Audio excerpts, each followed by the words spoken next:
നമസ്കാരം. 2019 batch civil service probationers ഒരുക്കുന്ന how to crack UPSC doubt clearing സെഷനിലേക്ക് സ്വാഗതം. ഇത് നമ്മുടെ രണ്ടാമത്തെ സെഷനാണ്. ഇന്നലെ 8:30 നമ്മൾ ആദ്യത്തെ സെഷൻ ചെയ്തിരുന്നു. ഇന്ന് നമ്മൾ 8:30 സ്റ്റാർട്ട് ചെയ്തതാണ്. എന്നാൽ കുറച്ച് ടെക്നിക്കൽ ഇഷ്യൂസ് ഉണ്ടായിരുന്നു. ഇവിടെ നല്ല മഴയായിരുന്നു. ഇപ്പം മസൂറിയിലെ ഈ തണുപ്പിലും മഴയിലും പലപ്പോഴും ഇന്റർനെറ്റ് ഒരുപാട് ബുദ്ധിമുട്ടാണ്. അപ്പൊ അത് കാരണം ഉണ്ടായ ഒരു ടെക്നിക്കൽ ഇഷ്യൂ ആണ്. ഇന്നലെ നമുക്ക് ടെലിഗ്രാം കോളുകൾ അറ്റൻഡ് ചെയ്യാൻ സാധിച്ചില്ല. ഇന്ന് നമ്മൾ ആ ഒരു പ്രശ്നം മറികടക്കാൻ ശ്രമിക്കും. ഇന്ന് ടെലിഗ്രാം കോളുകൾ അറ്റൻഡ് ചെയ്യാനാണ് ശ്രമിക്കുന്നത്. എന്റെ പേര് നിർമ്മൽ ഔസേപ്പച്ചൻ. ഞാൻ കേരളത്തിലെ ആലപ്പുഴയിൽ നിന്നാണ്. എനിക്ക് പഞ്ചാബ് കേഡറാണ് ലഭിച്ചിരിക്കുന്നത്. ഇത് ഓപ്ഷൻ സോഷ്യോളജി ആണ്. എന്റെ ഒപ്പം ഇന്ന് നിങ്ങളോട് സംസാരിക്കാൻ രണ്ടുപേരൂടെ ഉണ്ട്. ചിത്ര വിജയനും ശ്രീധന്യയും. രണ്ടുപേരും അവരെ തന്നെ ഇൻട്രൊഡ്യൂസ് ചെയ്യുന്നതാണ്. എന്റെ പേര് ചിത്ര. ഞാൻ കേരളത്തിൽ തിരുവനന്തപുരത്ത് നിന്നാണ്. എന്റെ ഓപ്ഷണൽ ഹിസ്റ്ററി ആണ്. ഇപ്പൊ എനിക്ക് കിട്ടിയിരിക്കുന്ന കാർഡ് തമിഴ്നാട്ടിലാണ്. എല്ലാവർക്കും നമസ്കാരം. ഞാൻ ശ്രീധന്യ സുരേഷ്. വയനാട്ടിലാണ്. കേരള കേഡറിലേക്ക് തന്നെയാണ് വരാൻ പോകുന്നത്. ഈ ഒരു ലോക്ക്ഡൌൺ കാലത്ത് ഗവൺമെന്റ് നിർദ്ദേശങ്ങളെല്ലാം പാലിച്ച് എല്ലാവരും അവരവരുടെ വീടുകളിൽ സുരക്ഷിതരാണെന്നാണ് വിശ്വസിക്കുന്നത്. ഇവിടെ ലബാസ്മയും ഞങ്ങളും സുരക്ഷിതരാണ്. എല്ലാവർക്കും ഈ ഒരു പ്രശ്നം എത്രയും പെട്ടെന്ന് ഓവർകം ചെയ്യാൻ പറ്റട്ടെ എന്ന് ആശംസിക്കുന്നു. നമുക്ക് ക്വസ്റ്റ്യനിലേക്ക് പോവാം. ആദ്യം നമുക്ക് നിർമ്മലിൽ തന്നെ സ്റ്റാർട്ട് ചെയ്യാം. കോവിഡിന്റെ ഈ ഒരു സമയത്ത് നിങ്ങൾക്ക് ഒരുപാട് ഡൗട്ടുകൾ ഉണ്ടാവും. ഇത് വലിയൊരു ഓപ്പർച്യൂണിറ്റി കൂടെയാണ് സിവിൽ സർവീസ് പ്രിപ്പറേഷന് വേണ്ടി ഒരുങ്ങുന്നവർക്ക്. അതോടൊപ്പം ഇത്തവണ പരീക്ഷയുടെ ഡേറ്റുകൾ തന്നെയും കൺഫേംഡ് ആയിട്ടില്ല. അപ്പം അങ്ങനെയുള്ള ചില സംശയങ്ങൾ ഉണ്ടാവും. ഈ ഒരു അവധിക്കാലം പോലെ നമുക്ക് മനോഹരമായിട്ട് സിവിൽ സർവീസ് പ്രിപ്പറേഷന് ഇത് ഉപയോഗിക്കാൻ പറ്റുന്ന ഒരു സമയമാണ്. അപ്പം ആ ഒരു സമയത്ത് നിങ്ങൾക്ക് വേണ്ടിയിട്ട് ചില സംശയങ്ങൾ നിവാരണം ചെയ്യുവാനാണ് ഞങ്ങൾ ശ്രമിക്കുന്നത്. കുറച്ച് ചോദ്യങ്ങൾ ഞങ്ങളുടെ കയ്യിൽ ഓൾറെഡി എത്തിയിട്ടുണ്ട്. അതിനുള്ള ഉത്തരങ്ങൾ പറഞ്ഞുകൊണ്ട് തുടങ്ങാം. പൊതുവെ എല്ലാവരും ചോദിക്കുന്ന ഒരു ചോദ്യമാണ് കോച്ചിങ് വേണമോ വേണ്ടയോ എന്നുള്ളത്. അപ്പം അതിനുള്ള മറുപടി എന്ന് പറയുന്നത് ഓരോ വ്യക്തികൾക്കും അത് വ്യത്യസ്തമായിരിക്കും. ഒന്നാമത്തെ കാര്യം എന്ന് പറയുന്നത് നിങ്ങൾക്ക് ഓൾറെഡി ഉള്ള നിങ്ങളുടെ ഒരു കപ്പാസിറ്റി, നിങ്ങൾ എന്തൊക്കെ വായിച്ചിട്ടുണ്ട്, ഇത്രയും കാലത്തിലുള്ള നിങ്ങളുടെ സ്കൂൾ വിദ്യാഭ്യാസം, കോളേജ് വിദ്യാഭ്യാസം തുടങ്ങിയ കാലഘട്ടങ്ങളിൽ സിവിൽ സർവീസിന് വേണ്ടി പ്രിപ്പയർ ചെയ്തിട്ടുള്ളവരാണെങ്കിൽ, അല്ലെങ്കിൽ അത്യാവശ്യമൊക്കെ കാര്യങ്ങൾ വായിച്ച് മനസ്സിലാക്കുവാനും ഈ സിവിൽ സർവീസിന് ചോദിക്കുന്ന സബ്ജക്റ്റുകളുമായിട്ടൊക്കെ നിങ്ങൾക്ക് ഒരു ബന്ധം ഉണ്ടെങ്കിൽ, വായിച്ച് മനസ്സിലാക്കാൻ പറ്റുമെന്ന് വിശ്വാസം ഉണ്ടെങ്കിൽ നിങ്ങൾക്ക് കോച്ചിങ് ഇല്ലാതെ തീർച്ചയായിട്ടും ഈ പരീക്ഷ ക്ലിയർ ചെയ്യാൻ സാധിക്കും. ഒപ്പം മറ്റൊരു കാര്യം, ഇന്നത്തെ കാലത്ത് ഓൺലൈൻ റിസോഴ്സസ് ഒരുപാടുണ്ട്. അവ ഉപയോഗിച്ച് തന്നെ നിങ്ങൾക്ക് ഈസി ആയിട്ട് ഈ പരീക്ഷ ക്ലിയർ ചെയ്യാൻ സാധിക്കും. എന്നാൽ നിങ്ങൾ പുതിയതായിട്ട് സിവിൽ സർവീസ് മേഖലയിൽ കടന്നു വരുവാണ്, ഇതുവരെ ഇങ്ങനെയുള്ള പ്രിപ്പറേഷൻസ് ഒന്നും ചെയ്തിട്ടില്ല, ഇതുപോലൊരു മത്സര പരീക്ഷയ്ക്ക് വേണ്ടി പ്രിപ്പയർ ചെയ്തിട്ടില്ല തുടങ്ങിയ ഇഷ്യൂസ് ഉണ്ടെങ്കിൽ തീർച്ചയായിട്ടും ഒരു കോച്ചിങ് സെന്ററിന്റെ സഹായം നിങ്ങൾക്ക് ഒരുപാട് ഉപയുക്തമായിരിക്കും. അതോടൊപ്പം ടെസ്റ്റ് സീരീസുകൾ അത് ഇൻസ്റ്റിറ്റ്യൂട്ടുകൾ നടത്തുന്നതുണ്ട്, ഓൺലൈൻ ആയിട്ടുള്ളതുണ്ട്, അല്ലാത്തതുണ്ട്. അവയെല്ലാം തീർച്ചയായിട്ടും നിങ്ങൾ ഉപയോഗിക്കണമെന്ന് തന്നെയാണ് പറയുന്നത്. കാരണം ടെസ്റ്റുകൾ നമ്മളെ പരീക്ഷയ്ക്ക് തീർച്ചയായിട്ടും കുറച്ചുകൂടെ നല്ല രീതിയിൽ പ്രിപ്പയർ ചെയ്യാൻ സഹായിക്കുന്നതാണ്. അടുത്ത ഒരു ചോദ്യത്തിന് ഉത്തരം പറയുന്നത് ചിത്രയായിരിക്കും. നിർമ്മൽ പറഞ്ഞതിനോട് എനിക്ക് ചേർക്കാനുള്ളത് എന്താണെന്ന് വെച്ചാൽ, ഞാൻ പ്രിപ്പറേഷൻ തുടങ്ങിയത് ലേറ്റ് ആയിട്ടായിരുന്നു. അപ്പൊ ഞാൻ കോച്ചിങ്ങിനായിട്ട് പ്രത്യേകം പോയിട്ടില്ലെങ്കിലും ഞാൻ ടെസ്റ്റ് സീരീസുകൾ അറ്റൻഡ് ചെയ്തിട്ടുണ്ട്. അതുകൊണ്ട് ടെസ്റ്റ് സീരീസ് ഇമ്പോർട്ടന്റ് ആണ്. പിന്നെ എനിക്ക് കിട്ടിയ ചോദ്യങ്ങളില് ന്യൂസ് പേപ്പർ ആണ് കിട്ടിയത്. അപ്പം ന്യൂസ് പേപ്പർ വായിക്കുന്ന എങ്ങനെയാന്ന് ചോദിച്ചു കഴിഞ്ഞാൽ, ആദ്യം നമുക്ക് സിലബസിനെ പറ്റി ഒരു അറിവുണ്ടായിരിക്കണം. അപ്പോൾ യൂഷ്വലി ഞാൻ പഠിക്കാനിരിക്കുമ്പോൾ ആദ്യം സിലബസ് ഒന്ന് നോക്കും. എന്നും കുറച്ച് കഴിയുമ്പോൾ നമുക്ക് സിലബസ് തനിയെ മെന്റലി അത് കാണും. അതുവരെ എപ്പോഴും സിലബസ് നോക്കുന്നത് എപ്പോഴും നല്ലതാണ്. അത് കഴിഞ്ഞ് ന്യൂസ് പേപ്പർ വായിക്കുമ്പോൾ മനസ്സിലാവും നമുക്ക് ഏതാ ഇമ്പോർട്ടന്റ് അല്ലാത്തതെന്നൊക്കെ. ഞാൻ സ്പോർട്സ് പേജ് സ്കിപ്പ് ചെയ്യുമായിരുന്നു. പിന്നെ കേരള ന്യൂസ് വരുന്നത് ഹിന്ദുവില്, അതും സ്കിപ്പ് ചെയ്യുമായിരുന്നു. പക്ഷെ ആ കേരള ന്യൂസ് സ്കിപ്പ് ചെയ്യുന്നത് വളരെ നല്ലൊരു ഐഡിയ അല്ല. കാരണം അത് ഇന്റർവ്യൂവിന് ഹെൽപ്പ് ചെയ്യും. സോ അത് വായിക്കുന്നത് നല്ലതായിരിക്കും. പിന്നെ ഞാൻ എന്താ ചെയ്തിരുന്നതെന്ന് വെച്ചാൽ, മന്ത്ലി കമ്പൈലേഷൻ വായിക്കും. അപ്പൊ അതെനിക്കൊരു സെക്കൻഡ് റിവിഷൻ ആയി.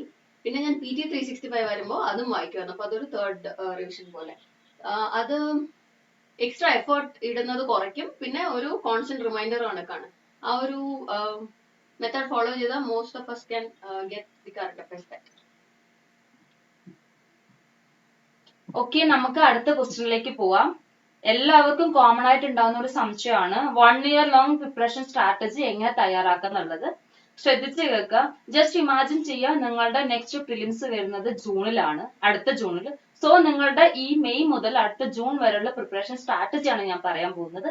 ആദ്യത്തെ 4 മാസം നിങ്ങൾ ചെയ്യേണ്ടത് പ്രിലിംസിന് വേണ്ടി മാക്സിമം ഫോക്കസ് ചെയ്യുക എന്നുള്ളതാണ്. അപ്പോൾ തന്നെ ശ്രദ്ധിക്കണം, നമുക്ക് 5 കോർ സബ്ജക്റ്റ് ഉണ്ട്.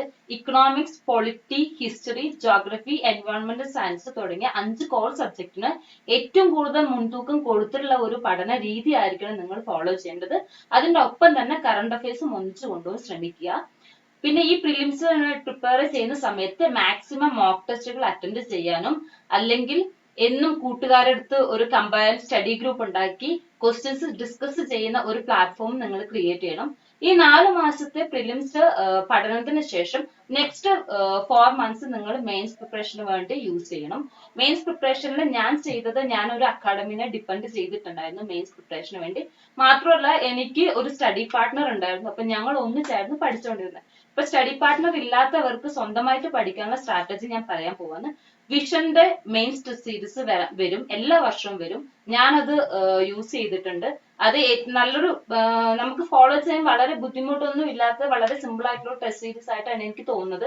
നിങ്ങൾക്ക് പറ്റുന്നവർക്ക് അത് ഫോളോ ചെയ്യാം. പിന്നെ ഈ മെയിൻസിന് പ്രിപ്പയർ ചെയ്യുന്ന സമയത്ത് ശ്രദ്ധിക്കേണ്ട കാര്യം, ഡെയിലി ആൻസർ റൈറ്റിംഗ് ഇമ്പോർട്ടന്റ് ആണ്.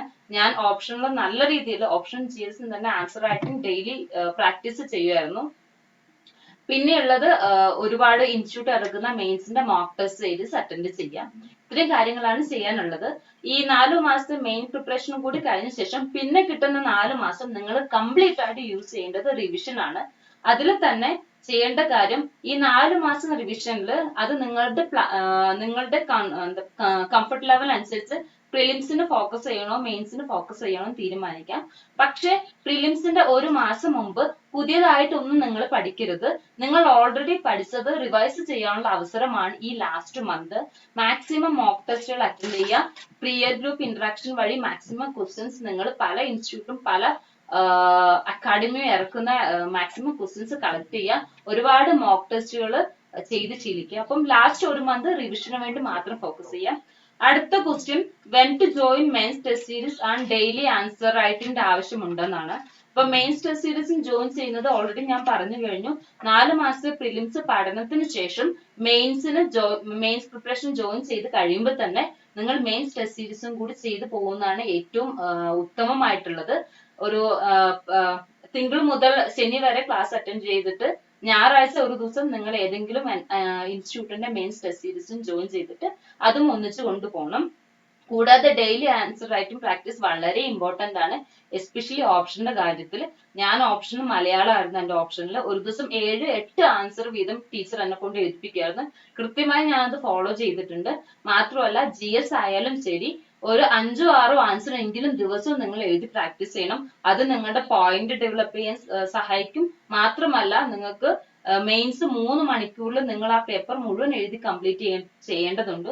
സോ മാക്സിമം എത്ര സ്പീഡിൽ എഴുതാൻ കഴിയുന്നു അത്ര പെട്ടെന്ന് നിങ്ങൾക്ക് ആ ക്വസ്റ്റ്യൻ എല്ലാം തന്നെ കവർ ചെയ്യാൻ സാധിക്കും. സോ ആൻസർ റൈറ്റിംഗ് ഡെയിലി ചെയ്യേണ്ടത് വളരെ ഇമ്പോർട്ടന്റ് ആണ്. അടുത്ത ക്വസ്റ്റ്യൻ നമുക്ക് നിർമ്മലിലേക്ക് പോകാം. 2-3 കാര്യങ്ങൾ ഈ ഒരു അവസരത്തിൽ ഓർമ്മിപ്പിക്കാനുള്ളത്. ഒന്ന്, ഞങ്ങൾ ആരും പറയുന്ന ഉത്തരങ്ങൾ ഇതിന്റെ ഫൈനൽ ആൻസേഴ്സ് ആയിട്ട് കരുതണ്ട.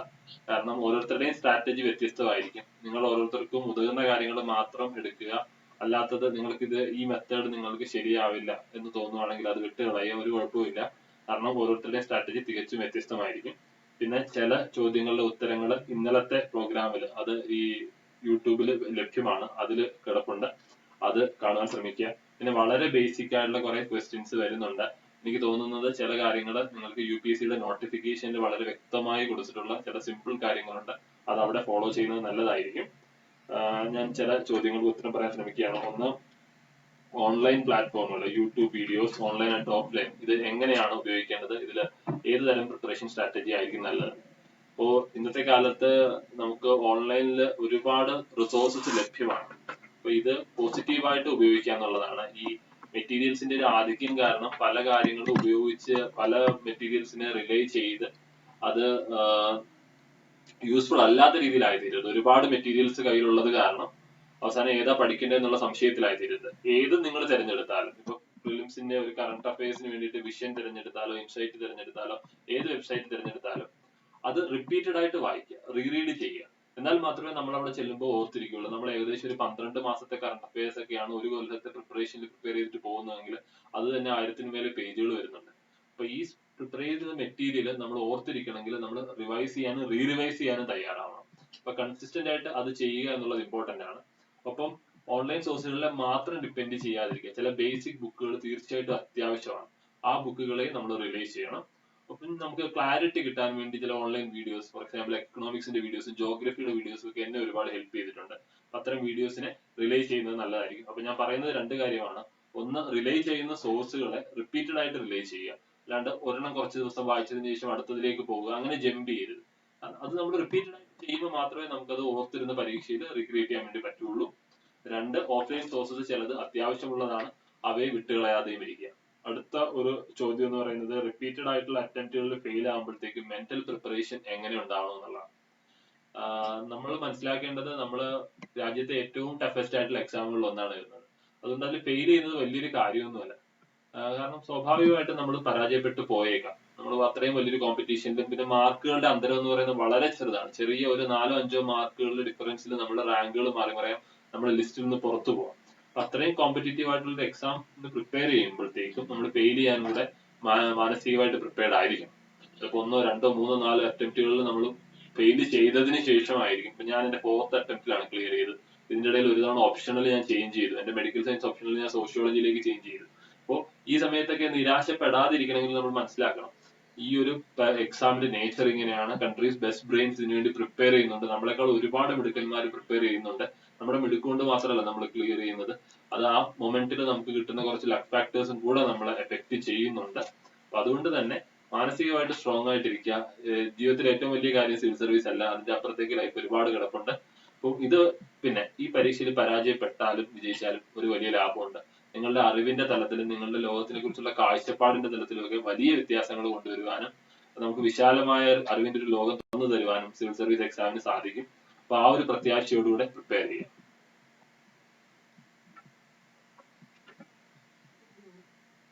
നിർമ്മൽ പറഞ്ഞതിനോട് എനിക്ക് പറയാനുള്ളത് റിവിഷൻ വളരെ ഇമ്പോർട്ടന്റ് ആണ്. നിർമ്മൽ പറഞ്ഞത് വളരെ ശരിയാണ്. അപ്പോ ഞാൻ റിവിഷൻ എന്താ ചെയ്യുന്നതെന്ന് വെച്ചാൽ സ്റ്റാറ്റിക് ആയിട്ടുള്ള പോയിന്റ്സ് ഞാനത് എഴുതിയിട്ട് പേപ്പർ ഐ ലെവലിൽ എന്റെ ചുമരിൽ മുഴുവൻ, റൂമിലെ ചുമരിൽ മുഴുവൻ ഒട്ടിക്കുമായിരുന്നു. അപ്പൊ പഠിച്ചിട്ട് നമുക്കിപ്പോ ബോർ അടിക്കുമ്പോൾ ഒന്ന് എഴുന്നേറ്റ് വെറുതെ ആ വഴി പോകുമ്പോ നോക്കുമ്പോ അത് കുറച്ച് ഓർമ്മ കൂടുതൽ നിൽക്കും. അപ്പൊ അതൊരു നല്ലൊരു ടെക്നിക്കായിട്ട് എനിക്കത് യൂസ്ഫുൾ ആയിട്ടുണ്ട്. പിന്നെ വേറെ ഈ പ്രിലിംസിന്റെ കാര്യം പറഞ്ഞത്, പ്രിലിംസും മെയിൻസും ഞാൻ പ്രിലിംസിന് മാത്രം മെയിൻസിന് മാത്രം അങ്ങനെ പഠിക്കാറില്ല. രണ്ടിനും കൂടെ ഒരുമിച്ച് വായിക്കുമ്പോ ഗുണം എന്താന്ന് വെച്ചാൽ ഈ എലിമിനേഷൻ ടെക്നിക്ക് എന്താന്ന് ഇന്നലെ ഒരു ചോദ്യം ഉണ്ടായിരുന്നു. അപ്പം അതിന് ഹെൽപ്പ് ചെയ്യും. ആക്ച്വലി കുറെ ആ ബാക്ക് സ്റ്റോറി അറിയാമെങ്കിൽ നമുക്ക് കുറെ കാര്യങ്ങൾ ഇത് ഇവിടെ വരില്ല, ആ ക്രോണോളജി അറിയാമെങ്കിൽ ഈ ഒരു ഓപ്ഷൻ തെറ്റായിരിക്കും എന്നുള്ള എലിമിനേഷൻ ഹെൽപ്പ് ചെയ്യും. രണ്ടും കൂടെ ഒരുമിച്ച് പഠിക്കുവാണെങ്കിൽ ഒരു ഹോളിസ്റ്റിക് ആയിട്ടുള്ള അപ്രോച്ച് ഉണ്ടെങ്കിൽ. പിന്നെ വേറൊരു കാര്യം എനിക്ക് സഹായിച്ചത്, പ്രത്യേകിച്ച് പ്രിലിംസിന് രാവിലെ ഈ ചായ കുടിക്കുമ്പോഴോ എന്തെങ്കിലും നമ്മൾ അറ്റ്ലസ് മാപ്പ് ഇങ്ങനെ വെറുതെ നോക്കാനായിട്ട് ശീലിക്കുക. ഇടയ്ക്കിടയ്ക്ക് മാപ്പ് എടുത്ത് നോക്കുക. എന്തെങ്കിലും പ്രത്യേകിച്ച് പഠിക്കാനായിട്ട് ഓർത്തിരിക്കാനൊക്കെ ബുദ്ധിമുട്ടായിരിക്കും, പക്ഷെ മാപ്പ് നോക്കുന്നത് ഒരു ശീലമാക്കി കൊണ്ടുവരുവാണെങ്കിൽ പ്രിലിംസിൽ ജോഗ്രഫിയിൽ ഹെൽപ്പ് ചെയ്യും. ശരി, അടുത്ത ക്വസ്റ്റ്യനിലേക്ക് പോവാം. എന്നോട് ചോദിച്ചിരിക്കുന്നത് സുവോളജി ഓപ്ഷണൽ ആയിട്ട് എടുക്കുന്നതിനെ കുറിച്ചുള്ള അഭിപ്രായമാണ്. എന്റെ സബ്ജക്ട് സുവോളജി ആയിരുന്നു. ഇനീഷ്യലി ഞാൻ സുവോളജി എടുക്കാനായിരുന്നു തീരുമാനിച്ചത്. പക്ഷെ ആ സമയത്ത് എനിക്ക് കൃത്യമായിട്ട് ഒരു ഗൈഡ്ഷിപ്പോ ഒരു മെന്ററിനോ അല്ലെങ്കിൽ നല്ല രീതിയിൽ സുവോളജി ടെസ്റ്റ് സീരീസ് നടത്തുന്ന ഒരു ഇൻസ്റ്റിറ്റ്യൂട്ടോ അറിവില്ലായിരുന്നു. അങ്ങനെയാണ് ഞാൻ മലയാളത്തിലേക്ക് ഷിഫ്റ്റ് ചെയ്തത്. പക്ഷെ ഇവിടെ നമ്മുടെ അക്കാഡമിയിൽ ലബാസ്നയിൽ സുവോളജി ഓപ്ഷൻ എടുത്ത് ക്ലിയർ ചെയ്ത ഒരു കാൻഡിഡേറ്റ് ഉണ്ട്, ഒരു ഓഫീസർ ട്രെയിനി ഉണ്ട്. സോ അദ്ദേഹമായിട്ട് ഞാൻ നടത്തിയ ഇന്ററാക്ഷനിൽ കിട്ടിയ ഇതാണ് ഞാൻ പറയാൻ പോകുന്നത്. അതായത് സുവോളജി ഓപ്ഷനായിട്ട് എടുക്കുന്നതിനെ പറ്റി അഭിപ്രായം ചോദിച്ചവർക്കുള്ളതാണ് ഈ ഉത്തരം. അദ്ദേഹമായിട്ട് നടത്തിയ ഇന്ററാക്ഷനിൽ അദ്ദേഹം പറഞ്ഞത് സുവോളജി പോസ്റ്റ് ഗ്രാജുവേഷൻ കഴിഞ്ഞ ഒരാൾക്ക് ഈസി ആയിട്ട് ക്ലിയർ ചെയ്യാൻ പറ്റുന്ന ഓപ്ഷനാണ് സുവോളജി. നമ്മൾ ഓൾറെഡി ഡിഗ്രിക്കും പി ജിക്കും സുവോളജി നമ്മുടെ സിലബസ് അനുസരിച്ച് നമ്മൾ കവർ ചെയ്തിട്ടുണ്ട്. ഏകദേശം അതേ സെയിം സിലബസ് തന്നെയാണ് നമുക്ക് UPSC സിവിൽ സർവീസ് മെയിൻസിൽ സുവോളജി ഓപ്ഷന്റെ സിലബസും വരുന്നത്. സോ അതുകൊണ്ട് തന്നെ മെയിൻസ് MSc സുവോളജി അല്ലെങ്കിൽ MSc അപ്ലൈഡ് സുവോളജി ഒക്കെ കഴിഞ്ഞ ഒരു സ്റ്റുഡന്റിന് കൃത്യമായിട്ട് പ്രത്യേകിച്ച് ഒരു മെന്റർഷിപ്പ് ഇല്ലാണ്ട് സ്വന്തമായ പ്രയത്നത്തിലൂടെ സുഖമായിട്ട് ക്ലിയർ ചെയ്യാൻ പറ്റുന്ന ഒരു ഓപ്ഷനാണ് സുവോളജി എന്നാണ് അദ്ദേഹം പറഞ്ഞത്. മാത്രമല്ല ടെസ്റ്റ് സീരീസ് ഇതിന് ഭയങ്കര ഇമ്പോർട്ടന്റ് ആണ് സുവോളജി. കാരണം നമ്മൾ എഴുതുന്ന ടെസ്റ്റ് ഓപ്ഷനിലാണ്. സോ നമുക്ക് ജനറൽ ആയിട്ട് ഇതിന് ആൻസർ ചെയ്യാൻ പറ്റത്തില്ല. കുറച്ച് ടെക്നിക്കൽ ആയിട്ട് നമ്മൾ സുവോളജി ആൻസർ ചെയ്യണം. സോ എങ്ങനെ ഒരു ആൻസർ ഫ്രെയിം ചെയ്യണം എന്നുള്ളതിന് നല്ല ഏതെങ്കിലും ഒരു ഇൻസ്റ്റിറ്റ്യൂട്ട് നിങ്ങൾ ഡിപ്പെൻഡ് ചെയ്യണം. നിലവിൽ സുവോളജിക്ക് നല്ല രീതിയിൽ ടെസ്റ്റ് സീരീസ്, നല്ല സ്റ്റാൻഡേർഡ് ടെസ്റ്റ് സീരീസ് കൊടുക്കുന്ന ഇൻസ്റ്റിറ്റ്യൂട്ടിനെ എനിക്ക് അറിയത്തില്ല. ഞാൻ അങ്ങനെ ഒരു ഇൻസ്റ്റിറ്റ്യൂട്ട് കേട്ടിട്ടില്ല. അദ്ദേഹം സ്വയം പ്രയത്നം കൊണ്ടാണ് കയറിയിട്ടുള്ളത്. സോ അതുകൊണ്ട് തന്നെ കേരളത്തിൽ എന്റെ അറിവിൽ സുവോളജി ഓപ്ഷൻ കൊടുക്കുന്ന ഇൻസ്റ്റിറ്റ്യൂട്ടുകൾ ഇതുവരെ. സോ MSc കഴിഞ്ഞ, അതായത് MSc കഴിഞ്ഞ ഒരാൾക്ക് സ്വന്തം പ്രയത്നത്തിൽ ക്ലിയർ ചെയ്യാൻ പറ്റുന്ന ഒരു സബ്ജക്റ്റ് ആണ് സുവോളജി തന്നെയാണ് എനിക്ക് കിട്ടിയ അറിവ്. സോ സുവോളജി ഓപ്ഷനിലായിട്ട് ക്വസ്റ്റ്യൻ ചോദിച്ചവർക്ക് ഉത്തരം എടുക്കാവുന്നതാണ്. മാത്രമല്ല കട്ട് ഓഫിനെ പറ്റി ഒരു ക്വസ്റ്റ്യൻ വന്നിട്ടുണ്ട്. ഒരു കാര്യം, നമുക്ക് ഒരിക്കലും കട്ട് ഓഫ് മുൻകൂട്ടി പ്രെഡിക്റ്റ് ചെയ്യാൻ പറ്റത്തില്ല. എല്ലാ വർഷവും കട്ട് ഓഫ് മാറിക്കൊണ്ടിരിക്കും. 100 മാർക്കിന് മുകളിൽ കട്ട് ഓഫ് പോയ വർഷങ്ങളും ഉണ്ട്, 100 മാർക്കിന് താഴെ പ്രിലിംസ് കട്ട് ഓഫ് വന്ന വർഷങ്ങളും ഉണ്ട്. ഇത് ഡിപ്പെൻഡ് ചെയ്യുന്ന ഒരുപാട് ഫാക്ടേഴ്സിനാണ്. അതായത് നമ്മുടെ എക്സാമിന്റെ ടഫ്നെസ് ലെവല്, എത്ര പേര് അറ്റൻഡ് ചെയ്യുന്നു എന്നൊക്കെയുള്ള ഒരുപാട് ഫാക്ടറിനനുസരിച്ചിട്ടാണ് മെയിൻസിന്റെയും പ്രിലിംസിന്റെ കട്ട് ഓഫ് വരിക. സോ നമുക്ക് പ്രെഡിക്റ്റ് ചെയ്യാൻ പറ്റത്തില്ല, ഓരോ വർഷത്തെയും ഡിഫറെന്റ് ആയിരിക്കും. നമുക്ക് അടുത്ത ക്വസ്റ്റ്യൻ നിർമ്മലിലേക്ക് പോകാം. അടുത്തത് ചോദിച്ചിരിക്കുന്ന ഒരു ചോദ്യം എന്നുള്ളത് സോഷ്യോളജി ഓപ്ഷനിൽ എങ്ങനെ എടുക്കാം, അല്ലെങ്കിൽ സോഷ്യോളജിക്ക് എങ്ങനെ കറണ്ട് അഫയേഴ്സ് പ്രിപ്പയർ ചെയ്യാന്നുള്ളതാണ്. അപ്പം ഓൾറെഡി ഇന്നലെ എങ്ങനെയാണ് ഓപ്ഷൻ സെലക്ട് ചെയ്യുന്നത് അമിത് പറഞ്ഞിരുന്നു. ഞാൻ ജസ്റ്റ് ഒരു ബ്രീഫ് ചെയ്ത് പറയാം. ഒന്ന്, നിങ്ങൾ അവൈലബിൾ ആയിട്ടുള്ള ഓപ്ഷനുകളുടെ അതിൽ നിങ്ങൾക്ക് പരിചിതമായ സബ്ജക്റ്റുകളെ ഷോർട്ട് ലിസ്റ്റ് ചെയ്യുക. അതിനുശേഷം അവയുടെ സിലബസിലൂടെ കടന്നു പോവുക. അപ്പം നമുക്ക് മനസ്സിലാവും ചില സബ്ജക്റ്റുകൾ നമ്മളെ കൊണ്ട് പറ്റില്ല, ചിലത് നമ്മളെ കൊണ്ട് സാധിക്കുമെന്ന്. അപ്പൊ ഇത് നിങ്ങൾ ഡിഗ്രിക്ക് പഠിച്ച സബ്ജക്ട് തന്നെയാണെന്നില്ല, നിങ്ങൾക്ക് താല്പര്യമുള്ള ഏത് സബ്ജക്ട് നിങ്ങൾക്ക് ഇതിൽ നിന്ന് ഒന്ന് സെലക്ട് ചെയ്യാം. എന്നിട്ട് 2-3 സബ്ജക്റ്റുകളിലേക്ക് വന്നതിന് ശേഷം ഇവയുടെ കോച്ചിങ് അവൈലബിൾ ആണോ, നിങ്ങൾ കോച്ചിങ് ആവശ്യമുണ്ടെങ്കിൽ കോച്ചിങ് അവൈലബിൾ ആണോ എന്ന് പരിശോധിക്കുന്നത് നല്ലതായിരിക്കും. ഒപ്പം ഇതിന്റെ ടെസ്റ്റ് സീരീസുകളും മറ്റും അവൈലബിൾ ആണോ എന്ന് പരിശോധിക്കുന്നത് നല്ലതായിരിക്കും. അപ്പോൾ അങ്ങനെ വരുമ്പോഴത്തേക്കും 2-3 സബ്ജക്റ്റുകളിലേക്ക് നമുക്ക് പോയിന്റ് ഔട്ട് ചെയ്യാൻ വേണ്ടി സാധിക്കും. അതിനുശേഷം അതിൽ ഏറ്റവും സിംപ്ലസ്റ്റ് ആയിട്ട് നിങ്ങൾക്ക് പെട്ടെന്ന് പഠിച്ചു തീർക്കാൻ സാധിക്കുന്ന സബ്ജക്ട് ഏതാണോ അത് തിരഞ്ഞെടുക്കുക. സോഷ്യോളജിയെ സംബന്ധിച്ച് പറയുവാനാണെങ്കിൽ സോഷ്യോളജി വളരെ കൺസൈസ് ആയിട്ടുള്ള ഒരു 200 ഇയേഴ്സിന്റെ മാത്രം ഒരു സബ്ജക്ട് എന്ന രീതിയിൽ ഹിസ്റ്ററി ഉള്ള ഒരു സബ്ജക്റ്റ് ആണ്. അപ്പൊ അതുകൊണ്ട് തന്നെ അത് എളുപ്പത്തിൽ പഠിച്ചു തീർക്കാൻ വേണ്ടി സാധിക്കുന്നതാണ് എനിക്ക് മനസ്സിലായിട്ടുള്ളത്. രണ്ടാമത്, നിങ്ങളുടെ ഒരു സോഷ്യൽ ഓവർവ്യൂ, സൊസൈറ്റിയെ കുറിച്ച് നിങ്ങൾ എങ്ങനെ മനസ്സിലാക്കുന്നു, അതിന്റെ പ്രശ്നങ്ങൾ എങ്ങനെ നിങ്ങൾ നോക്കിക്കാണുന്നു എന്നുള്ളത് ഈ സബ്ജക്റ്റിനെ എളുപ്പത്തിൽ പഠിക്കാൻ സഹായിക്കും. ഇപ്പൊ കറണ്ട് അഫയേഴ്സ് എങ്ങനെ സോഷ്യോളജിക്ക് പ്രിപ്പയർ ചെയ്യാം, ഞാനൊരു എക്സാമ്പിൾ പറയാം.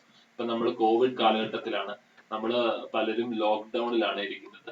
അപ്പൊ ഇങ്ങനെയുള്ള ഒരു സാഹചര്യത്തില് ഈ ലോക്ക്ഡൌണിന് ഒരു സോഷ്യോളജി ഉണ്ട്. അത് എങ്ങനെയാണ് മറ്റുള്ളവരെ എഫക്ട് ചെയ്യുന്നത് എന്നുള്ളത്, അല്ലെങ്കിൽ സോഷ്യൽ ഡിസ്റ്റൻസിങ് അതിനൊരു സോഷ്യോളജി ഉണ്ട്. അല്ലെങ്കിൽ എല്ലാവരും വീട്ടിലിരിക്കുമ്പോൾ ഫാമിലിയിൽ ഉണ്ടാവുന്ന ഒരു ചേഞ്ചസ്, അതും ഒരു സോഷ്യോളജി ഉണ്ട്. അങ്ങനെ നമ്മളുടെ ചുറ്റിനും നടക്കുന്ന ഏതൊരു കാര്യത്തെയും വേണമെങ്കിൽ നമുക്ക് സോഷ്യോളജിയുമായിട്ട് ബന്ധപ്പെടുത്താം. അപ്പോൾ ഇങ്ങനെ നിങ്ങളുടെ മുൻപിലേക്ക് വരുന്ന കറണ്ട് അഫയേഴ്സ് മാറ്ററുകളെ സോഷ്യോളജിക്കൽ പെർസ്പെക്റ്റീവിലൂടെ നോക്കിക്കാണുകയാണെങ്കിൽ നമുക്ക് സോഷ്യോളജിയുടെ മാർക്ക്, എസ്പെഷ്യലി സെക്കൻഡ് പേപ്പറിന്, വളരെ എളുപ്പത്തിൽ നമ്മുടെ മാർക്ക് ഉയർത്തിയെടുക്കാൻ സാധിക്കും. ഇപ്പോൾ ഫസ്റ്റ് പേപ്പറിലെ കോൺസെപ്റ്റുകളുടെ അല്ലെങ്കിൽ ഐഡിയോളജീസിന്റെ ക്ലാരിറ്റി, അതിന്റെ വ്യക്തത, ഒരു ഐഡിയോളജി എന്താണ് എന്നുള്ളതിനോടൊപ്പം അത് എന്ത് അല്ല എന്ന് മനസ്സിലാക്കുന്നത് വളരെ ഇമ്പോർട്ടന്റ് ആയിരിക്കും.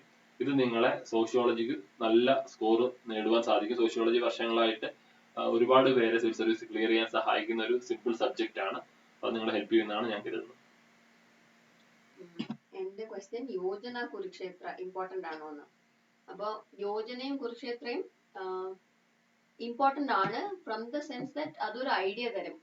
അതായത് എസ്സേ നമ്മൾ എഴുതുമ്പോൾ അതൊരു ഫ്ലോ ഓഫ് ഐഡിയ ആയിരിക്കണം ആ ഹോൾ എസ്സേ. അതെങ്ങനെയാണ് എന്നുള്ളത് വളരെ ലളിതമായ ഭാഷയിൽ എങ്ങനെ എഴുതാം എന്നുള്ളത് യോജന എന്ന കുരുക്ഷേത്രയിൽ നമുക്ക് മനസ്സിലാവും. പക്ഷെ സ്ട്രിക്ട്ലി യോജന കുരുക്ഷേത്ര ഫോളോ ചെയ്യണമെന്ന് ചോദിച്ചാൽ ഞാൻ ഫോളോ ചെയ്തിട്ടില്ല. ഇടയ്ക്കിടയ്ക്ക് വായിക്കുമായിരുന്നു, പക്ഷെ അല്ലാതെ ഈ എല്ലാ മാസത്തെയും വായിക്കുന്ന പരിപാടി എനിക്കില്ലായിരുന്നു. പക്ഷെ അത് ഹെൽപ്പ് ചെയ്യും, എസ്സേയിൽ ഹെൽപ്പ് ചെയ്യും, അത് വായിക്കുന്നത് നല്ലതാണ്. പിന്നെ രണ്ടാമത്തെ കാര്യം, ആൻസർ സ്ട്രക്ചർ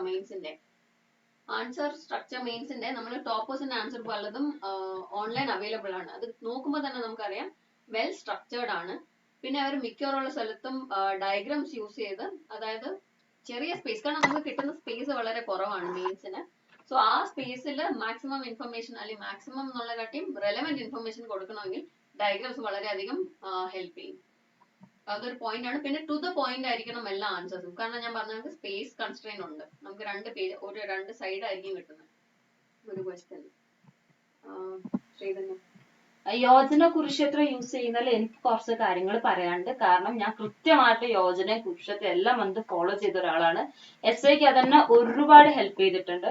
കാരണം ഒരു എസ്ഐയുടെ കൃത്യമായ ചേരുവ എന്ന് പറഞ്ഞിട്ടുണ്ടെങ്കിൽ ജനറൽ ഇൻഫർമേഷനും ഫാക്ട്സും കൃത്യമായി മിക്സ് ചെയ്ത് പോകണം. എങ്കിൽ മാത്രമേ അത് വായിക്കുന്ന ഒരാൾക്ക് വായിക്കാൻ ഒരു ഇൻട്രസ്റ്റ് ഉണ്ടാവുള്ളൂ. മാത്രമല്ല ഓരോ പാരഗ്രാഫും തമ്മിൽ കണക്റ്റഡ് ആയിരിക്കണം. വളരെ സിമ്പിൾ ലാംഗ്വേജ് ആയിരിക്കണം. നിങ്ങളുടെ പേപ്പർ ഇവാലുവേറ്റ് ചെയ്യുന്ന ആൾക്ക് കൃത്യമായിട്ട് നിങ്ങൾ എന്താണ് എഴുതിയെന്ന് മനസ്സിലാക്കാൻ കഴിയണം. ആ രീതിയിലായിരിക്കണം എസ്സേ എഴുതേണ്ടത്. സോ അതിന് ഏറ്റവും ബെസ്റ്റ് സോഴ്സ് ആയിട്ട് എനിക്ക് തോന്നിയത് യോജനയും കുരുക്ഷേത്രം തന്നെയാണ്. ഞാനത് കൃത്യമായിട്ട് ഫോളോ ചെയ്യായിരുന്നു. കൃത്യമായി വളരെ സിമ്പിളായ ഭാഷയാണ് അവർ യൂസ് ചെയ്യുന്നത്. മാത്രമല്ല ഓരോ പാരഗ്രാഫും 2 പാരഗ്രാഫും നമ്മൾ കൃത്യമായ കണക്ഷൻ ഉണ്ടാവും. ജനറൽ ഇൻഫർമേഷനും ഫാക്റ്റും കൃത്യമായ രീതിയിൽ മിക്സ് ചെയ്തിട്ടാണ് അവർ ആർട്ടിക്കിൾസ് എഴുതുന്നത്. സോ അത് വളരെ ഹെൽപ്ഫുൾ ആണ് എസ്ഐക്ക്. അടുത്ത ക്വസ്റ്റ്യൻ വന്നിട്ടുള്ളത് നമ്മുടെ മെയിൻസ് ക്വാളിഫയിങ് പേപ്പേഴ്സ് ആണ്. ഒരുപാട് ടെൻഷൻ അടിക്കേണ്ട പേപ്പർ അല്ല ഇത്. ആക്ച്വലി ഇംഗ്ലീഷും മലയാളവും നോർത്ത് ഇന്ത്യയിലാണ് ഇംഗ്ലീഷും മലയാളം, നോർത്ത് ഇന്ത്യയിലാണ് ഹിന്ദിയും ഇംഗ്ലീഷും ആണ് ക്വാളിഫയിങ് പേപ്പർ ആയിട്ട് വരിക. Depends upon the state. ഇപ്പൊ തമിഴ്നാടിനാണ് തമിഴും ഇംഗ്ലീഷും, അതായത് നമ്മുടെ മദർ ടങ് ആണ് ക്വാളിഫയിങ് പേപ്പർ ആയിട്ട് വരിക. അതിൽ ശ്രദ്ധിക്കേണ്ട കാര്യം ഒരുപാട് ടെൻഷൻ അടിക്കേണ്ട 10th ലെവൽ അല്ലെങ്കിൽ +2 ലെവൽ ബേസ്ഡ് ക്വസ്റ്റ്യൻസ് ആണ് വരിക. ഇംഗ്ലീഷിനാണ് ഗ്രാമറിൽ കുറച്ച് പ്രോബ്ലം ഉള്ള ആളുകൾ ഉണ്ടെങ്കിൽ ആ ഗ്രാമറിനൊന്ന് ഫോക്കസ് ചെയ്ത് നോക്കേണ്ടതാണ്. മാത്രമല്ല ഒരു 2-3 വർഷത്തെ ക്വാളിഫയിങ് പേപ്പർ എടുത്ത് ഒന്ന് ചെയ്ത് നോക്കിയാൽ സുഖമായിട്ട് ക്ലിയർ ചെയ്യാവുന്നതേ ഉള്ളൂ. അതേപോലെ മലയാളം ആണെങ്കിൽ സിമ്പിൾ ആണ്. English to Malayalam translation, Malayalam to English translation, പിന്നെ എസ്സേ, പിന്നെ ഇംഗ്ലീഷ് വേർഡിന്റെ മലയാളം ട്രാൻസ്ലേഷൻ, അങ്ങനെയുള്ള സിമ്പിൾ ക്വസ്റ്റ്യൻസ് ആണ് വരുന്നത്. സോ 1-2 വർഷത്തെ ക്വാളിഫയിങ് പേപ്പർ എടുത്ത് ചെയ്ത് നോക്കിയാൽ സുഖമായിട്ട് ക്ലിയർ ചെയ്യാവുന്ന സിമ്പിൾ ആയിട്ടുള്ള പേപ്പർ ആണ് ഈ ക്വാളിഫയിങ് പേപ്പേഴ്സ്. ഓക്കെ, നമുക്ക് നിർമ്മലിലേക്ക് പോകാം. അടുത്തതായിട്ട് ചോദിച്ചിട്ടുള്ളത് എങ്ങനെയാണ് എൻവയൺമെന്റ് എന്ന് പറയുന്ന സബ്ജക്ട് പ്രിപ്പയർ ചെയ്യേണ്ടത്. അതോടൊപ്പം ചോദിച്ചിട്ടുള്ളത് സയൻസ് ആൻഡ് ടെക്നോളജി, ഈ സബ്ജക്റ്റുകൾ എങ്ങനെയാണ് പ്രിപ്പയർ ചെയ്യുന്നത്. അപ്പോ ഈ എൻവയൺമെന്റ് എന്ന് പറയുന്ന സബ്ജക്ട് പലപ്പോഴും പലർക്കും ബുദ്ധിമുട്ടുണ്ടാവുന്നത് ഒരു സയൻസ് ബാക്ക്ഗ്രൗണ്ടിൽ നിന്ന് വരാത്തവരാണെങ്കിൽ അവർക്ക് പൊതുവെ കുറച്ചധികം ബുദ്ധിമുട്ട് തോന്നാറുണ്ട്. പക്ഷെ എനിക്ക് തോന്നുന്നത് ഭയങ്കര ടഫ്നെസ്സിനേക്കാളും കൂടുതൽ ഇനി വാസ്റ്റ്നെസ് ആണ്. അത് പഠിക്കാനുള്ള വാസ്റ്റ്നെസ്, ഒരുപാട് കാര്യങ്ങൾ ഇതിന്റെ അകത്ത് ചോദിക്കാം. പിന്നെ നമുക്കറിയാം ഇന്ന് എൻവയൺമെന്റ് ഒരു ഹോട്ട് ടോപ്പിക് ആണ്. ക്ലൈമറ്റ് ചേഞ്ചും ഗ്ലോബൽ വാർമിംഗ് ഒക്കെ ഉള്ളത് കൊണ്ട് പുതിയ പുതിയ കോൺഫറൻസുകൾ, പുതിയ പുതിയ കോൺസെപ്റ്റുകളൊക്കെ നിരന്തരമായിട്ട് വന്നുകൊണ്ടിരിക്കുന്ന മേഖലയാണ്. അപ്പൊ ഫസ്റ്റ് നിങ്ങൾക്ക് ചെയ്യാൻ വേണ്ടി പറ്റുന്ന ഒരു കാര്യം എന്ന് പറഞ്ഞാൽ, ഇപ്പൊ എനിക്ക് തോന്നിയിരിക്കുന്നത് നല്ലൊരു പുസ്തകം ശങ്കേഴ്സിന്റെ എൻവയൺമെന്റ് ആൻഡ് എക്കോളജി എന്ന് പറയുന്ന ഒരു ബുക്കാണ്. അത് അത്യാവശ്യം കോംപ്രിഹെൻസീവ് ആയിട്ട് കാര്യങ്ങളൊക്കെ കവർ ചെയ്യുന്നുണ്ട്. എന്നാൽ ഇത് ഓർത്തിരിക്കാൻ വേണ്ടി കുറച്ച് ബുദ്ധിമുട്ടുള്ള, ഒരുപാട് കോൺഫറൻസുകളുടെയും കോൺക്ലേവുകളുടെയൊക്കെ കാര്യങ്ങൾ പറഞ്ഞു പോകുന്നത് കാരണം അത് റിപ്പീറ്റഡ് ആയിട്ട് റിവിഷൻ ആവശ്യമാണ്. അതോടൊപ്പം ചെയ്യേണ്ടത് കറണ്ട് അഫയേഴ്സിൽ വരുന്ന എൻവയൺമെന്റ് എക്കോളജി ടോപ്പിക്കുകൾ നന്നായിട്ട് കവർ ചെയ്യാന്നുള്ളതാണ്. ഈ 2 കാര്യങ്ങൾ ചെയ്യുകയാണ് എങ്കിൽ നിങ്ങളുടെ ബേസിക്സ് ഈ ശങ്കറിന്റെ ടെക്സ്റ്റിൽ നിങ്ങൾക്ക് നന്നായിട്ട് ഡെവലപ്പ് ചെയ്തെടുക്കാൻ വേണ്ടി പറ്റും. ഒപ്പം കറണ്ട് അഫയേഴ്സിൽ വരുന്ന, അതായിരിക്കും പൊതുവെ ചോദ്യങ്ങളിൽ വരാറുള്ള, പരീക്ഷയ്ക്ക് ചോദിക്കാറുള്ള ചോദ്യങ്ങൾ കറണ്ട് അഫയേഴ്സുമായിട്ട് ബന്ധപ്പെട്ടതാണ് പൊതുവെ. അപ്പം അത് നിങ്ങൾക്ക് ആൻസർ ചെയ്യാൻ വേണ്ടി പറ്റുമെന്നാണ് തോന്നുന്നത്. അതോടൊപ്പം അടുത്തത് ഇന്റർനാഷണൽ റിലേഷൻസ് നമുക്ക് മെയിൻസിൽ ചോദിക്കുന്ന ഒരു ഭാഗമാണ്. മെയിൻസിൽ ജനറൽ സ്റ്റഡീസ് പേപ്പർ 2ന്റെ ഭാഗമായിട്ട് നല്ല ഒരു ശതമാനം ചോദ്യങ്ങൾ ഇന്റർനാഷണൽ റിലേഷൻസ് നിന്ന് വരാറുണ്ട്. ഇന്റർനാഷണൽ റിലേഷൻസിന് പൊതുവെ പുസ്തകങ്ങളുടെ അഭാവമൊക്കെയാണ് ബുദ്ധിമുട്ടുണ്ടാക്കുന്നത്. പിന്നെ വേസ്റ്റ് ആയിട്ടുള്ള ടോപ്പിക് ആയതുകൊണ്ട് വലിയ പുസ്തകങ്ങളാണ് ചിലതൊക്കെ ലഭിക്കുന്നത്. അപ്പോ ഇത് ബുദ്ധിമുട്ടായിട്ട് വരാൻ സാധ്യതയുണ്ട്. തൽക്കാലം ഞാനൊരു കോളിലേക്ക് പോവുകയാണ്. ഹലോ,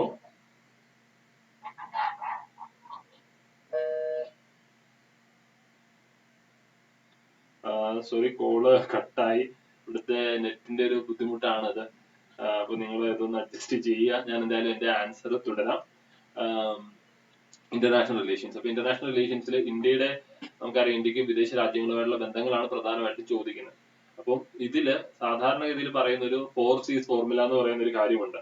അത് convergence, confrontation, competition and cooperation. ഇങ്ങനെ 4 കാര്യങ്ങളാണ് നമുക്ക് ഏതൊരു രാജ്യവുമായിട്ടുള്ള ബന്ധത്തിൽ പൊതുവെ ഉണ്ടാവുന്നത്. അപ്പൊ ഈ ഒരു 4 ഇത് ബേസ് ചെയ്ത് പഠിച്ചു കഴിഞ്ഞിട്ടുണ്ടെങ്കിൽ നിങ്ങൾക്ക് അത് കോംപ്രിഹെൻസീവ് ആയിട്ട് കവർ ചെയ്യാൻ സാധിക്കും. ഒപ്പം ഓർത്തിരിക്കേണ്ട കാര്യം എന്ന് വെച്ചിട്ടുണ്ടെങ്കിൽ ഒരു ബേസിക് അണ്ടർസ്റ്റാൻഡിങ്, നമ്മൾക്ക് ആ രാജ്യവുമായിട്ടുള്ള ചരിത്രപരമായ ബന്ധങ്ങളെ കുറിച്ച് ഒരു ബേസിക് അണ്ടർസ്റ്റാൻഡിങ് വളർത്തിയെടുക്കാൻ ശ്രമിക്കുക.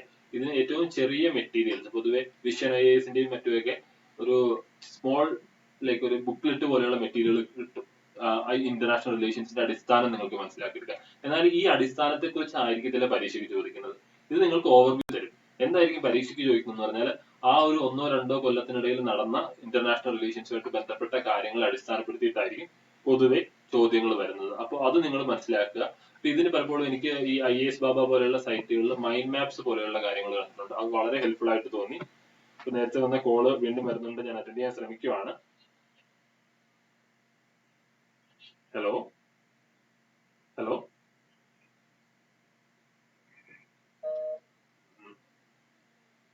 കോള് ഡ്രോപ്പ് ആയിക്കൊണ്ടിരിക്കുകയാണ്. So I don't know whether we will be able to attend a call. എന്തായാലും ഞാൻ ശ്രമിക്കാം.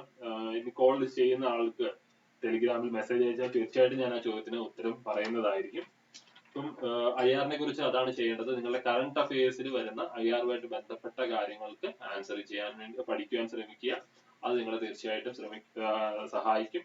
അടുത്തത് സയൻസ് ആൻഡ് ടെക്നോളജിയാണ്. സയൻസ് ആൻഡ് ടെക്നോളജി പലപ്പോഴും വളരെ ബുദ്ധിമുട്ടുണ്ടാക്കുന്നതാണ്, പ്രത്യേകിച്ച് സയൻസ് ബാക്ക്ഗ്രൗണ്ട് +2 സയൻസ് പഠിക്കാത്തവരെ സംബന്ധിച്ച്.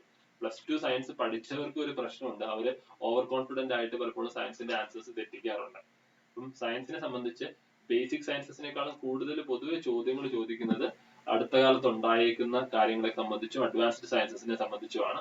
ഈ ചോദ്യങ്ങൾക്ക് ആൻസർ ചെയ്യണമെങ്കിൽ നിങ്ങൾക്ക് ചെയ്യാൻ വേണ്ടി പറ്റുന്ന ഒന്ന് NCERTs കവർ ചെയ്യുന്നത് നല്ലതായിരിക്കും. ഒരു 6ാം ക്ലാസ് മുതൽ 10ാം ക്ലാസ് വരെയുള്ള NCERTs, അതൊരു നിർബന്ധമാണെന്ന് ഞാൻ പറയുന്നില്ല, എന്നാലും അത് കവർ ചെയ്യുന്നത് ഹെൽപ്ഫുൾ ആയിരിക്കും.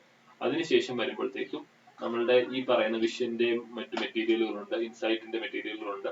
ഇതിപ്പോ ബുക്ക്ലെറ്റുകളായിട്ട് ഓരോ വർഷവും അവസാനം അവർ പബ്ലിഷ് ചെയ്യുന്നതാണ്. അപ്പൊ അതിൽ ആ വർഷം നടന്ന പ്രധാനപ്പെട്ട സയൻസുമായിട്ട് ബന്ധപ്പെട്ട കാര്യങ്ങൾക്കുള്ള ഉത്തരങ്ങൾ ഉണ്ടാവാറുണ്ട്. അപ്പൊ ഇതിന് ആൻസർ ചെയ്ത് പഠിക്കുക. അല്ലെങ്കിൽ ഈ ചോദ്യങ്ങള് ഈ ഇഷ്യൂസ്, ഫോർ എക്സാമ്പിൾ ഇപ്പൊ nano technology, information technology, genetics തുടങ്ങിയ മേഖലയിൽ നിന്നുള്ള ആൻസേഴ്സ്, ഇഷ്യൂസ് അല്ലെങ്കിൽ ആർട്ടിഫിഷ്യൽ ഇന്റലിജൻസ്, ഇങ്ങനെയുള്ള കാര്യങ്ങൾ, അഡ്വാൻസ്ഡ് സയൻസുമായിട്ട് ബന്ധപ്പെട്ട കാര്യങ്ങൾ അവർ കവർ ചെയ്യാറുണ്ട്.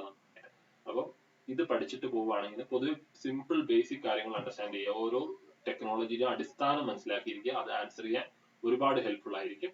അങ്ങനെ ബേസിക്സിൽ നിന്ന് ബിൽഡ് ചെയ്യാൻ ശ്രമിക്കുക. വലിയ വലിയ കാര്യങ്ങളെക്കാളും കൂടുതൽ ഏത് ടെക്നോളജിയുടെ അടിസ്ഥാനം എന്താണെന്ന് മനസ്സിലാക്കുന്നത് നിങ്ങൾ ആൻസർ ചെയ്യാൻ തീർച്ചയായിട്ടും ഹെൽപ്പ് ചെയ്യും.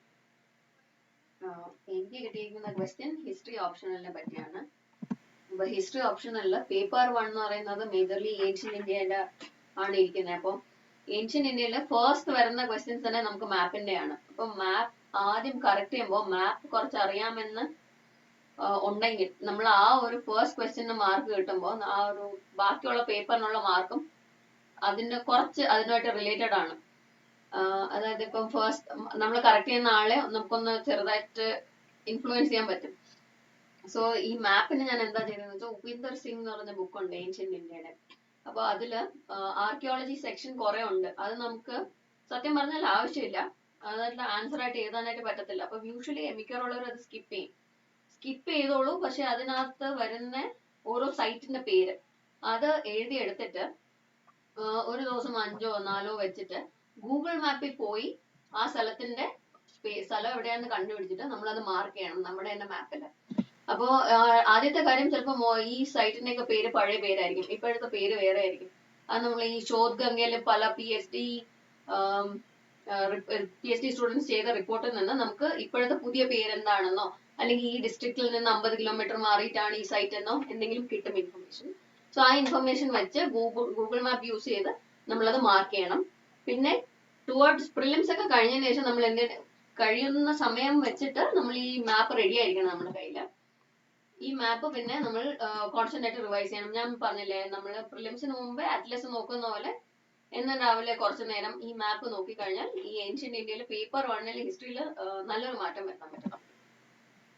അതൊന്ന്. രണ്ടാമത്തെ കാര്യം ആർട്ട് ആൻഡ് കൾച്ചറില് പ്രിലിംസിനായിട്ട് ഫൈൻ ആർട്സ് നല്ലതാണ്. ഫൈൻ ആർട്സ് എന്ന് പറഞ്ഞൊരു ടെക്സ്റ്റ് ഉണ്ട് NCERT. ആ ടെക്സ്റ്റ് നല്ലതാണ്, നമുക്കൊരു ബേസിക് കിട്ടും എന്താണെന്നുള്ളത്. പിന്നെ അടുത്ത കാര്യം ഇഗ്നോ ആണ് ഈ ഫൈൻ ആർട്സ്, ഈ ആർട്ട് ആൻഡ് കൾച്ചറിന് ബെസ്റ്റ്. എസ്പെഷ്യലി മെയിൻസിനുള്ള ക്വസ്റ്റ്യൻസ് മോസ്റ്റ്ലി നിങ്ങൾ നോക്കുവാണെങ്കിൽ പല ക്വസ്റ്റ്യനും നമ്മൾ വിചാരിക്കും ഇത് എവിടെ നിന്നാന്ന്, പക്ഷെ ഇഗ്നോ ഒന്ന് നോക്കിക്കഴിഞ്ഞാൽ അതിനകത്ത് അതിന്റെ ആൻസർ കറക്റ്റ് ആയിട്ടുണ്ട്. അപ്പോ ഇഗ്നോ റെഫർ ചെയ്യുന്നത് നല്ലതായിരിക്കും. ബാക്കി ഞാൻ ശ്രീധന്യെ കഴിഞ്ഞിട്ട് അടുത്ത റൗണ്ടിൽ പറയാം. എനിക്ക് നേരത്തെ ഒരു ക്വസ്റ്റ്യൻ ഉണ്ടായിരുന്നല്ലോ എൻവയോൺമെന്റ് എങ്ങനെ പഠിക്കാന്നുള്ളത്. അപ്പൊ നിർമ്മൽ പറഞ്ഞ ക്വസ്റ്റിനോട് അല്ല ആൻസറിനോട് എനിക്ക് കുറച്ച് ആഡ് ചെയ്യാനുണ്ട്. ഒന്നാമത്തെ കാര്യം, +2 NCERT ലാസ്റ്റ് 4 ചാപ്റ്റർ എൻവയോൺമെന്റിന് ഭയങ്കര ഇമ്പോർട്ടന്റ് ആണ്. എൻവയോൺമെന്റിന്റെ ഏറ്റവും ബേസിക് ഫണ്ടമെന്റൽസ് ആയിട്ടുള്ള കാര്യങ്ങൾ കവർ ചെയ്യുന്ന ഈ 4 ചാപ്റ്റേഴ്സും നിങ്ങൾ തീർച്ചയായും വായിച്ചിരിക്കണം. കൂടാതെ നിങ്ങൾ വായിക്കേണ്ടത്, ഞാൻ റെഫർ ചെയ്ത ഒരു സോഴ്സ് ആണ് GK ടുഡേ എന്ന് പറയുന്ന ഒരു ഡെയിലി കറണ്ട് അഫയേഴ്സ് വെബ്സൈറ്റ് ഉണ്ട്. ഈ GK ടുഡേയിൽ എൻവയോൺമെന്റ് കറണ്ട് അഫയേഴ്സ് അവർ സെപ്പറേറ്റ് സെക്ഷൻ ആയിട്ട് എല്ലാ ദിവസവും അപ്ലോഡ് ചെയ്യും. എല്ലാ ദിവസവും നടക്കുന്ന എൻവയോൺമെന്റിൽ ഇമ്പോർട്ടന്റ് ആയ ന്യൂസ്, അത് ഫാക്ടും ജനറൽ ഇൻഫർമേഷൻ സഹിതം അവർ അപ്ലോഡ് ചെയ്യും. ഞാനത് കണ്ടിന്യൂസ് ആയിട്ട് നോക്കി വായിച്ച് നോട്ട് എഴുതിയ ആളാണ്. അതുകൊണ്ട് തന്നെ എനിക്ക് എൻവയോൺമെന്റിൽ വന്ന ക്വസ്റ്റ്യൻസ് എല്ലാം തന്നെ അറ്റൻഡ് ചെയ്യാൻ പറ്റി. അത് മെയിൻസിലും നിങ്ങൾക്ക് ആ GK ടുഡേ വായിക്കുന്നത് ഒരുപാട് ഉപകാരം ചെയ്യും. പിന്നെയുള്ള ക്വസ്റ്റ്യൻ വന്നേക്കുന്നത് മലയാളം പേപ്പർ 1 പ്രിപ്പറേഷൻ വിത്ത് ബുക്ക് ലിസ്റ്റ് ആണ്. മലയാളം 1 നിങ്ങൾക്കറിയാം, നമ്മുടെ ഹിസ്റ്റോറിയൽ ആസ്പെക്ട്സ് ആണ് കൂടുതൽ. മലയാള ഭാഷയുടെ ഉത്ഭവം മുതൽ എങ്ങനെ മറ്റു ഭാഷകളിൽ നിന്ന് മലയാളം ഉരുത്തിരിഞ്ഞ് വന്നു തുടങ്ങി, മഹാകാവ്യങ്ങളും നാടകങ്ങളും കവിതകളും കഥയും കഴിഞ്ഞ് അവസാനം സമകാലീന മലയാളം വരെ എത്തി നിൽക്കുന്ന ഒരു ചരിത്രമാണ് നമുക്ക് പേപ്പർ 1 പഠിക്കാനുള്ളത്. അതുകൊണ്ട് തന്നെ ഞാൻ യൂസ് ചെയ്ത റിസോഴ്സ് പറഞ്ഞിട്ടുണ്ടെങ്കിൽ മലയാള സാഹിത്യ ചരിത്രം എന്നുള്ള ഒരു ബുക്കും കൈരളിയുടെ കഥ എന്നുള്ള ഒരു ബുക്കും, ഈ 2 ബുക്കുമാണ് ഞാൻ പഠിച്ചത്. മാത്രമല്ല എന്റെ ടീച്ചറിന്റെ ക്ലാസ് നോട്ടും ഞാൻ റെഫർ ചെയ്തിട്ടുണ്ട്. ഈ 2 ബുക്ക് നിങ്ങൾ നിർബന്ധമായിട്ട് വായിക്കേണ്ടതാണ്. എല്ലാം വായിക്കേണ്ട, സിലബസ് നോക്കി കൃത്യമായി പഠിച്ചിട്ട് ആ സിലബസിൽ ഏതൊക്കെ ഭാഗങ്ങളാണോ കവർ ചെയ്യേണ്ടത് നോക്കിയിട്ട് ആ ഭാഗങ്ങൾ മാത്രം ഈ ബുക്കിൽ നോക്കി കവർ ചെയ്താൽ മതി. പിന്നെ കൂടാതെ പേപ്പർ 1 നിങ്ങൾ നിർബന്ധമായിട്ട് ചെയ്യേണ്ട കാര്യം ഡെയിലി ആൻസർ റൈറ്റിംഗ് പ്രാക്ടീസ് ആണ്. ഒരു ദിവസം ഒരു മിനിമം ഒരു 4 ആൻസർ എങ്കിലും നിങ്ങൾ പ്രീവിയസ് ഇയർ ക്വസ്റ്റ്യൻ നോക്കിയിട്ട് എഴുതി പഠിച്ചേ മതിയാവും. എങ്കിൽ മാത്രമേ നിങ്ങൾക്ക് 3 മണിക്കൂർ കൊണ്ട് ഓപ്ഷൻ പേപ്പർ കൃത്യമായി നല്ല വൃത്തിക്ക് എഴുതി കംപ്ലീറ്റ് ചെയ്യാൻ പറ്റത്തുള്ളൂ. സോ മലയാളം പേപ്പറിൽ കൃത്യമായിട്ട് എഴുതി പഠിക്കുക, ഹിസ്റ്റോറിയൽ ആസ്പെക്ട് കൃത്യമായിട്ട് നോക്കുക. രണ്ടാമത്തെ ക്വസ്റ്റ്യൻ വന്നത് എങ്ങനെയാണ് നമ്മൾ ജോഗ്രഫിയിൽ മാപ്പ് പഠിക്കുക എന്നുള്ളതാണ്. എന്റെ അടുത്ത് ജോഗ്രഫി, ഞാൻ ഓക്സ്ഫോർഡിന്റെ ജോഗ്രഫി മാപ്പാണ് യൂസ് ചെയ്തത്. ഫസ്റ്റ് നിങ്ങൾ ഫണ്ടമെന്റൽ ആയിട്ട് ജോഗ്രഫി പഠിക്കുന്ന അല്ലെങ്കിൽ മാപ്പ് പഠിക്കുമ്പോൾ ആദ്യമായിട്ട് നിങ്ങൾ ഇന്ത്യയുടെ ഫിസിക്കൽ മാപ്പും പൊളിറ്റിക്കൽ മാപ്പും കൃത്യമായിട്ട് പഠിക്കാം. ഇപ്പൊ ഫിസിക്കൽ മാപ്പ് നോക്കുമ്പോൾ പ്രീവിയസ് ഇയർ ക്വസ്റ്റ്യൻ നോക്കിയിട്ട് ചിലപ്പോൾ റിപ്പീറ്റേഴ്സ് ആയിട്ട് വെക്കുന്ന ചില മൗണ്ടൻസ് ഉണ്ടാവാം, ചില റിവേഴ്സ് ഉണ്ടാവാം, ചില ലേക്സ് ഉണ്ടാവാം. ഈ ലേക്സ് ഒക്കെ മാപ്പിൽ എവിടെയാണ്, ഏത് സ്റ്റേറ്റിലാണ്, അതിനെ ബോർഡർ ചെയ്യുന്ന സ്റ്റേറ്റ് ഏതൊക്കെയാണ്, ആ ലേക്കിലേക്ക് എത്തിച്ചേരുന്ന നാഷണൽ ഹൈവേ ഏതാണ്, അല്ലെങ്കിൽ ആ ലേക്കിന് ചുറ്റും എന്തെങ്കിലും നാഷണലി ഇമ്പോർട്ടന്റ് ആയ പാർക്കുകളോ അല്ലെങ്കിൽ വൈൽഡ് ലൈഫ് സാങ്ച്വറി ഉണ്ടോ എന്നുള്ളതും കൃത്യമായിട്ട് നോക്കണം. ഇന്ത്യ ഫിസിക്കൽ ആൻഡ് പൊളിറ്റിക്കൽ മാപ്പ് വളരെ ഇമ്പോർട്ടന്റ് ആണ്. അതിനുശേഷം നമ്മൾ വേൾഡ് മാപ്പിലേക്ക് പോവാം. അത് ഓരോ കോണ്ടിനെന്റ് വൈസ് ആയിരിക്കണം നിങ്ങൾ പഠിക്കേണ്ടത്. ഫസ്റ്റ് തന്നെ നമുക്ക് ഏഷ്യയിൽ തുടങ്ങാം. ഏഷ്യയിലെ മെയിൻ കൺട്രീസ്, അതിന്റെ ക്യാപിറ്റല്, പിന്നെ ഏറ്റവും പ്രധാനപ്പെട്ട മൗണ്ടൻസോ അല്ലെങ്കിൽ റിവേഴ്സോ വൈൽഡ് ലൈഫ് സാങ്ച്വറീസോ ലേക്സോ എന്തെങ്കിലും ഉണ്ടെങ്കിൽ അത് മാപ്പിൽ റിപ്പോർട്ട് ചെയ്ത് പഠിക്കാം. പിന്നെ പ്രീവിയസ് ഇയർ ക്വസ്റ്റ്യൻ നോക്കിയിട്ട് ഏതൊക്കെയാണ് മാപ്പ് റിലേറ്റഡ് ക്വസ്റ്റ്യൻസ് വന്നേന്നുള്ളത് റെഫർ ചെയ്യാം. മാത്രമല്ല കറണ്ട് അഫയേഴ്സിൽ റിപ്പീറ്റഡ് ആയിട്ട് വരുന്ന രാജ്യങ്ങളോ അല്ലെങ്കിൽ കറണ്ട് അഫയേഴ്സ് റിപ്പീറ്റഡ് ആയിട്ട് വരുന്ന വൈൽഡ് ലൈഫ് സാങ്ച്വറിയോ നാഷണൽ പാർക്കോ ഉണ്ടെങ്കിൽ അത് ഏത് കൺട്രിയിലാണ്, ആ നാഷണൽ പാർക്കിന് ഏതെങ്കിലും റിവർ ഒറിജിനേറ്റ് ചെയ്യുന്നുണ്ടോ, അല്ലെങ്കിൽ ആ നാഷണൽ പാർക്കിന് എന്തെങ്കിലും ഹിസ്റ്റോറിക്കൽ സിഗ്നിഫിക്കൻസ് ഉണ്ടോ എന്ന കാര്യങ്ങളൊക്കെ നിങ്ങൾ കൃത്യമായിട്ട് നോക്കണം. ഈ മാപ്പ് സ്റ്റഡി എന്ന് പറയുമ്പോൾ ജസ്റ്റ് മാപ്പ് സ്റ്റഡി അല്ല, മാപ്പ് സ്റ്റഡി ആയിട്ട് മാത്രം കാണരുത്.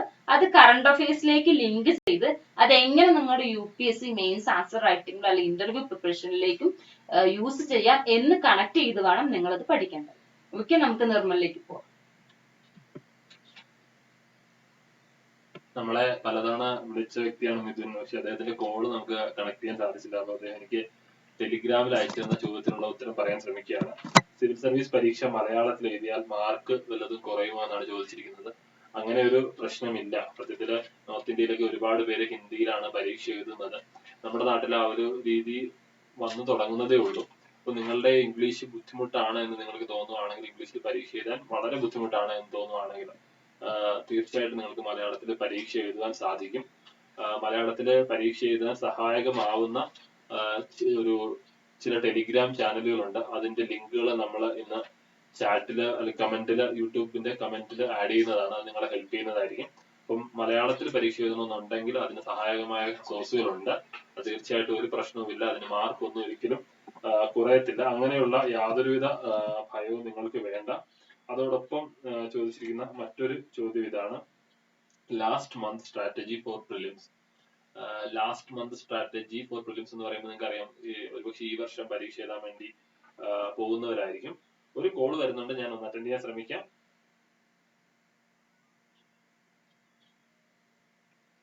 കോൾ കട്ടായിരിക്കുകയാണ്.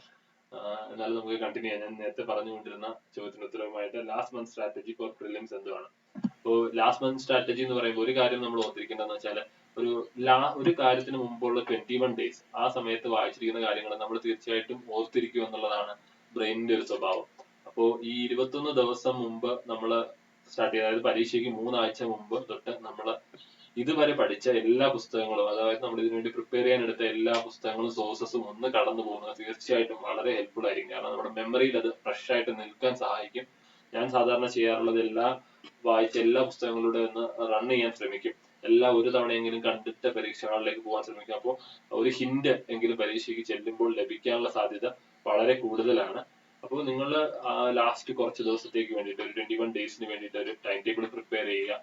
അതോടൊപ്പം ഇപ്പോഴും നമ്മൾ മറന്നു പോകാൻ സാധ്യതയുള്ള, നമ്മൾക്ക് വളരെ പെട്ടെന്ന് മറന്നു പോകാൻ സാധ്യതയുള്ള സബ്ജക്റ്റുകളാണ് ഏൻഷ്യൻ ഇന്ത്യ, മെഡീവൽ ഇന്ത്യ പോലെയുള്ള, അല്ലെങ്കിൽ ആർട്ട് ആൻഡ് കൾച്ചർ പോലെയുള്ള സബ്ജക്റ്റുകൾ. അത് അവസാനത്തേക്ക് വെക്കുന്നത് നല്ലതായിരിക്കും. കാരണം നമുക്ക് ഓർത്തെടുക്കുവാനുള്ള അവസരം കിട്ടും. കുറച്ചുകൂടെ കോൺസെപ്റ്റുവൽ ആയിട്ടുള്ള കാര്യങ്ങൾ അത് ആദ്യമേ തന്നെ വായിച്ചു മാറ്റുക. അപ്പം ഇതിൽ ചെയ്യേണ്ടതെന്ന് പറഞ്ഞാൽ, മറന്നു പോകാൻ സാധ്യതയുള്ളൂ. നേരത്തെ ചിത്ര പറഞ്ഞ കാര്യം ഞാനും കോളേജ് തലം തൊട്ട് ചെയ്യുന്നതാണ്. ഈ പേപ്പറിൽ എഴുതി ഒട്ടിച്ചു വെക്കും. അപ്പം ചില കാര്യങ്ങൾ നമ്മൾ എത്ര തവണ വായിച്ചാലും നമ്മൾ മറന്നു പോകും. അപ്പൊ അത് റൂമിൽ ഒട്ടിച്ചു വെക്കുന്നത്, അപ്പൊ ഞാൻ സാധാരണ എന്റെ കണ്ണാടിയുടെ മുമ്പിൽ ഒട്ടിച്ചു വെക്കുമായിരുന്നു. അപ്പൊ അത് നമ്മൾ എപ്പോഴും ചെന്ന് ഒരു തവണ വായിച്ചു നോക്കുക. നമ്മൾ പഠിക്കുന്നിടത്ത് എഴുന്നേറ്റ് വരുമ്പോൾ അവിടെ പോയി ഒരു തവണ വായിച്ചു നോക്കുവാനും, ഈ സ്റ്റിക്ക് നോട്ടുകളിലൊക്കെ എഴുതി സൂക്ഷിച്ചു വെക്കുന്നത് ഒരു സ്വഭാവമായിരുന്നു. അപ്പം ഈ ചില പോയിന്റുകൾ എനിക്ക് പരീക്ഷയ്ക്ക് അത് ഉപയോഗപ്പെടുകയും ചെയ്തു. എന്റെ പ്രിലിംസിന് ചില ചോദ്യങ്ങൾ ആ സ്റ്റിക്ക് നോട്ടുകളിൽ നിന്ന് തന്നെ ചോദിക്കുകയും ചെയ്തിട്ടുണ്ട്. അപ്പം ഇത് നിങ്ങൾക്ക് ഹെൽപ്ഫുൾ ആയിരിക്കും. അപ്പൊ ഇത് റിവിഷന് സഹായിക്കും. അടുത്തൊരു ചോദ്യം.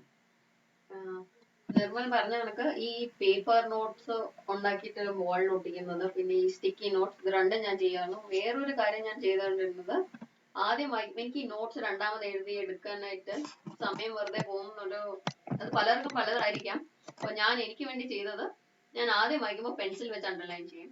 ഒരു സെക്കൻഡ് റീഡിങ്ങിൽ നമുക്ക് കുറച്ചും കൂടി എലിമിനേറ്റ് ചെയ്യാൻ പറ്റും. അപ്പം ഞാൻ പെന്നാക്കും. പിന്നെ മൂന്നാമത്തെ തവണ ഞാൻ വായിക്കുമ്പോൾ ഞാൻ കളർ കോഡ് ചെയ്യും. എന്തെങ്കിലും ഈ മാർക്കർ വെച്ചിട്ട്, പിങ്ക് മാർക്കറോ യെല്ലോ മാർക്കറോ വെച്ചിട്ട്. പരീക്ഷയ്ക്ക് പോകുന്നതിന് മുമ്പേ ഞാൻ ഈ മാർക്കർ വെച്ചും മാർക്ക് ചെയ്തേക്കുന്ന പോർഷൻ മാത്രം ടെക്സ്റ്റിൽ പെട്ടെന്ന് നമ്മുടെ നിർമ്മൽ പറഞ്ഞ കണക്ക് പെട്ടെന്ന് ഒന്ന് ഓടിച്ചു വിടും, ഒരു ഓർമ്മ നിൽക്കാൻ വേണ്ടിയിട്ട്. പിന്നെ ഹിസ്റ്ററിയിലോട്ട് വരുവാണെങ്കിൽ NCERT ഞാൻ റെക്കമെൻഡ് ചെയ്യുന്നത് ഓൾഡ് NCERT ആയിരിക്കും. കാരണം ഈ തീംസ് എനിക്ക് അത്ര എന്താ പറയുന്നത്, ഒരു ഫ്ലോ ഉണ്ടെന്ന് തോന്നിയിട്ടില്ല, ഐഡിയയുടെ ഫ്ലോ. അപ്പൊ ഓൾഡ് NCERT എല്ലാത്തിനും, ഏൻഷ്യന്റ്, മെഡീവൽ ആൻഡ് മോഡേൺ, മൂന്നും വളരെ നല്ലതാണ്. അപ്പൊ അത് ഫോളോ ചെയ്ത് അതൊരിക്കൽ വായിക്കുന്നത് എന്തുകൊണ്ടും നല്ലതാണ്. പിന്നെ പോസ്റ്റ് ഇൻഡിപെൻഡൻസ് ഹിസ്റ്ററി ഓപ്ഷണലുകാർക്ക് ഇമ്പോർട്ടന്റ് ആണ്. അത് ഓൺലൈൻ ഒരു നോട്ട് ഉണ്ട്, ഒരു ആളുടെ പേര് ഞാൻ വിട്ടുപോയി, ഒരു ടോപ്പറിന്റെ ഒരു നോട്ട് ഉണ്ട്. അത് ഓൾമോസ്റ്റ് ഒരു 45 page ഡോക്യുമെന്റ് ആണ്. അതിനകത്ത് മോസ്റ്റ് ഓഫ് ദ കാര്യങ്ങൾ അതിനകത്തുണ്ട്. പിന്നെ ആർട്ട് ആൻഡ് കൾച്ചർ ഞാൻ നേരത്തെ പറഞ്ഞു, ഫൈൻ ആർട്സ് NCERTയുടെ ബുക്ക് നല്ലതാണെന്ന്. നിതിൻ സിംഗാനിയുടെ ചില സെലക്ടഡ് ചാപ്റ്റേഴ്സ്, അത് ഫുൾ കാണാതെ പഠിക്കണം എന്നല്ല, പക്ഷെ സെലക്ടഡ് ചാപ്റ്റേഴ്സ് നിതിൻ സിംഗാനിയുടെ നല്ലതാണ്. പിന്നെ ഓപ്ഷണലിന്റെ കാര്യം പറയുകയാണെങ്കിൽ മെഡീവൽ ഇന്ത്യ എല്ലാരും സതീഷ് ചന്ദ്രയാണ് വായിക്കാൻ പറയുന്നത്. പക്ഷെ Satish Chandra mostly political history ആണ്. നിങ്ങൾ ക്വസ്റ്റ്യൻസ് ഹിസ്റ്ററി ഓപ്ഷണൽ ക്വസ്റ്റ്യൻസ് നോക്കുവാണെങ്കിൽ സോഷ്യൽ ഹിസ്റ്ററി, പിന്നെ എക്കണോമിക് ഹിസ്റ്ററി, അങ്ങനെയുള്ള രീതിയിലാണ് ചോദ്യങ്ങൾ വരുന്നത്. അപ്പൊ ആ ഒരു പെർസ്പെക്റ്റീവ് കിട്ടണമെങ്കിൽ ഇഗ്നോ വായിക്കുന്നത് എന്തുകൊണ്ട് നല്ലതാണ് മെഡിക്കലിന്. പിന്നെ സത്യം പറഞ്ഞ മോഡേൺ ഇന്ത്യ ഞാൻ സ്പെക്ട്രം ആണ് എന്റെ ബേസ് ആയിട്ട് യൂസ് ചെയ്തത്. അത് കഴിഞ്ഞതിന് ശേഷം ഞാൻ ബിപിൻ ചന്ദ്രയുടെ ബുക്ക് വായിച്ചു. ഒരു ലെവൽ ഹയർ ആണത്. അത് കുറച്ച് അഡീഷണൽ പോയിന്റ്സ് കിട്ടാനായിട്ട് ഞാൻ ബിപിൻ ചന്ദ്രയുടെ ബുക്കുമായിട്ട് കംഫർട്ടബിൾ ആയതിനു ശേഷം പ്ലാസി ടു പാർട്ടീഷൻ എന്ന് പറഞ്ഞൊരു ബുക്കുണ്ട്. അത് വാല്യൂ എഡിഷന് വേണ്ടി, അതായത് നമ്മൾ ആൻസറിന് ഒരു വ്യത്യാസം വരും. പ്ലാസി ടു പാർട്ടീഷൻ വായിച്ചു കഴിയുമ്പോൾ കുറച്ച് നല്ല നല്ല ഐഡിയാസ് കിട്ടും. അപ്പൊ നമ്മൾ ആൻസറിൽ അത് റിഫ്ലക്ട് ചെയ്യും. ആ ക്വാളിറ്റി, സത്യത്തിൽ ആ വ്യത്യാസം നമുക്ക് അറിയാൻ പറ്റും. പക്ഷെ ഈ ബിപ്പൻ വരെയുള്ള ലെവൽ നമ്മൾ കംഫർട്ടബിൾ ആയി കഴിഞ്ഞതിന് ശേഷം മാത്രമേ ഈ പ്ലാസ്റ്റിക് ടു പാർട്ടീഷൻ വായിക്കാൻ പോകാറുള്ളൂ. ഇതാണ് എനിക്ക് ഹിസ്റ്ററി ഓപ്ഷണൽ പ്രിപ്പറേഷനെ പറ്റി പറയാനുള്ളത്. നമുക്ക് ശ്രീധനിക്ക് എന്താ പറയാനുള്ളത്?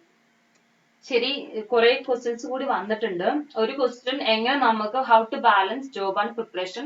അതിന് കൃത്യമായിട്ടൊരു ആൻസർ ഇല്ല. കാരണം എന്താ വെച്ചാൽ നിങ്ങളുടെ ജോബ് എങ്ങനെയുള്ള ജോബ് ആയിരിക്കും അതിനനുസരിച്ചായിരിക്കും നിങ്ങൾക്ക് പ്രിപ്പറേഷൻ കണ്ടിന്യൂ ചെയ്യാൻ പറ്റുക എന്നുള്ളത്. നിങ്ങളുടെ ജോബ് ഭയങ്കര റിസ്കി ആയിട്ടുള്ള ജോബാണ്, ഭയങ്കര ടഫ് ആയിട്ടുള്ള ജോബ് ആണ് എങ്കിൽ നിങ്ങൾക്ക് പ്രിപ്പറേഷൻ ഒന്നിച്ച് കൊണ്ടുപോകാൻ ബുദ്ധിമുട്ടായിരിക്കും.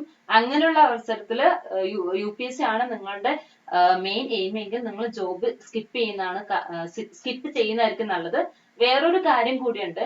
കാരണം നിങ്ങൾ ജോബും പ്രിപ്പറേഷനും ഒന്നിച്ചു കൊണ്ടുപോകുമ്പോൾ എപ്പോഴും നിങ്ങളുടെ മനസ്സിൽ ഒരു ചിന്ത ഉണ്ടാവും, എനിക്ക് UPSC കിട്ടിയിട്ടില്ലെങ്കിലും ഒരു ഓൾട്ടർനേറ്റീവ് ആയിട്ട് എന്റെ ജോബ് ഉണ്ടല്ലോ. സോ ഈ ഓൾട്ടർനേറ്റീവ് ആയിട്ടുള്ള ഈ ഒരു കൺസെപ്റ്റ് നിങ്ങളുടെ മനസ്സിൽ ഇരിക്കുന്നിടത്തോളം കാലം കുറച്ചൊക്കെ നിങ്ങൾക്ക് കുഴപ്പം തോന്നും. സോ അങ്ങനെ ഉണ്ടാവരുത്.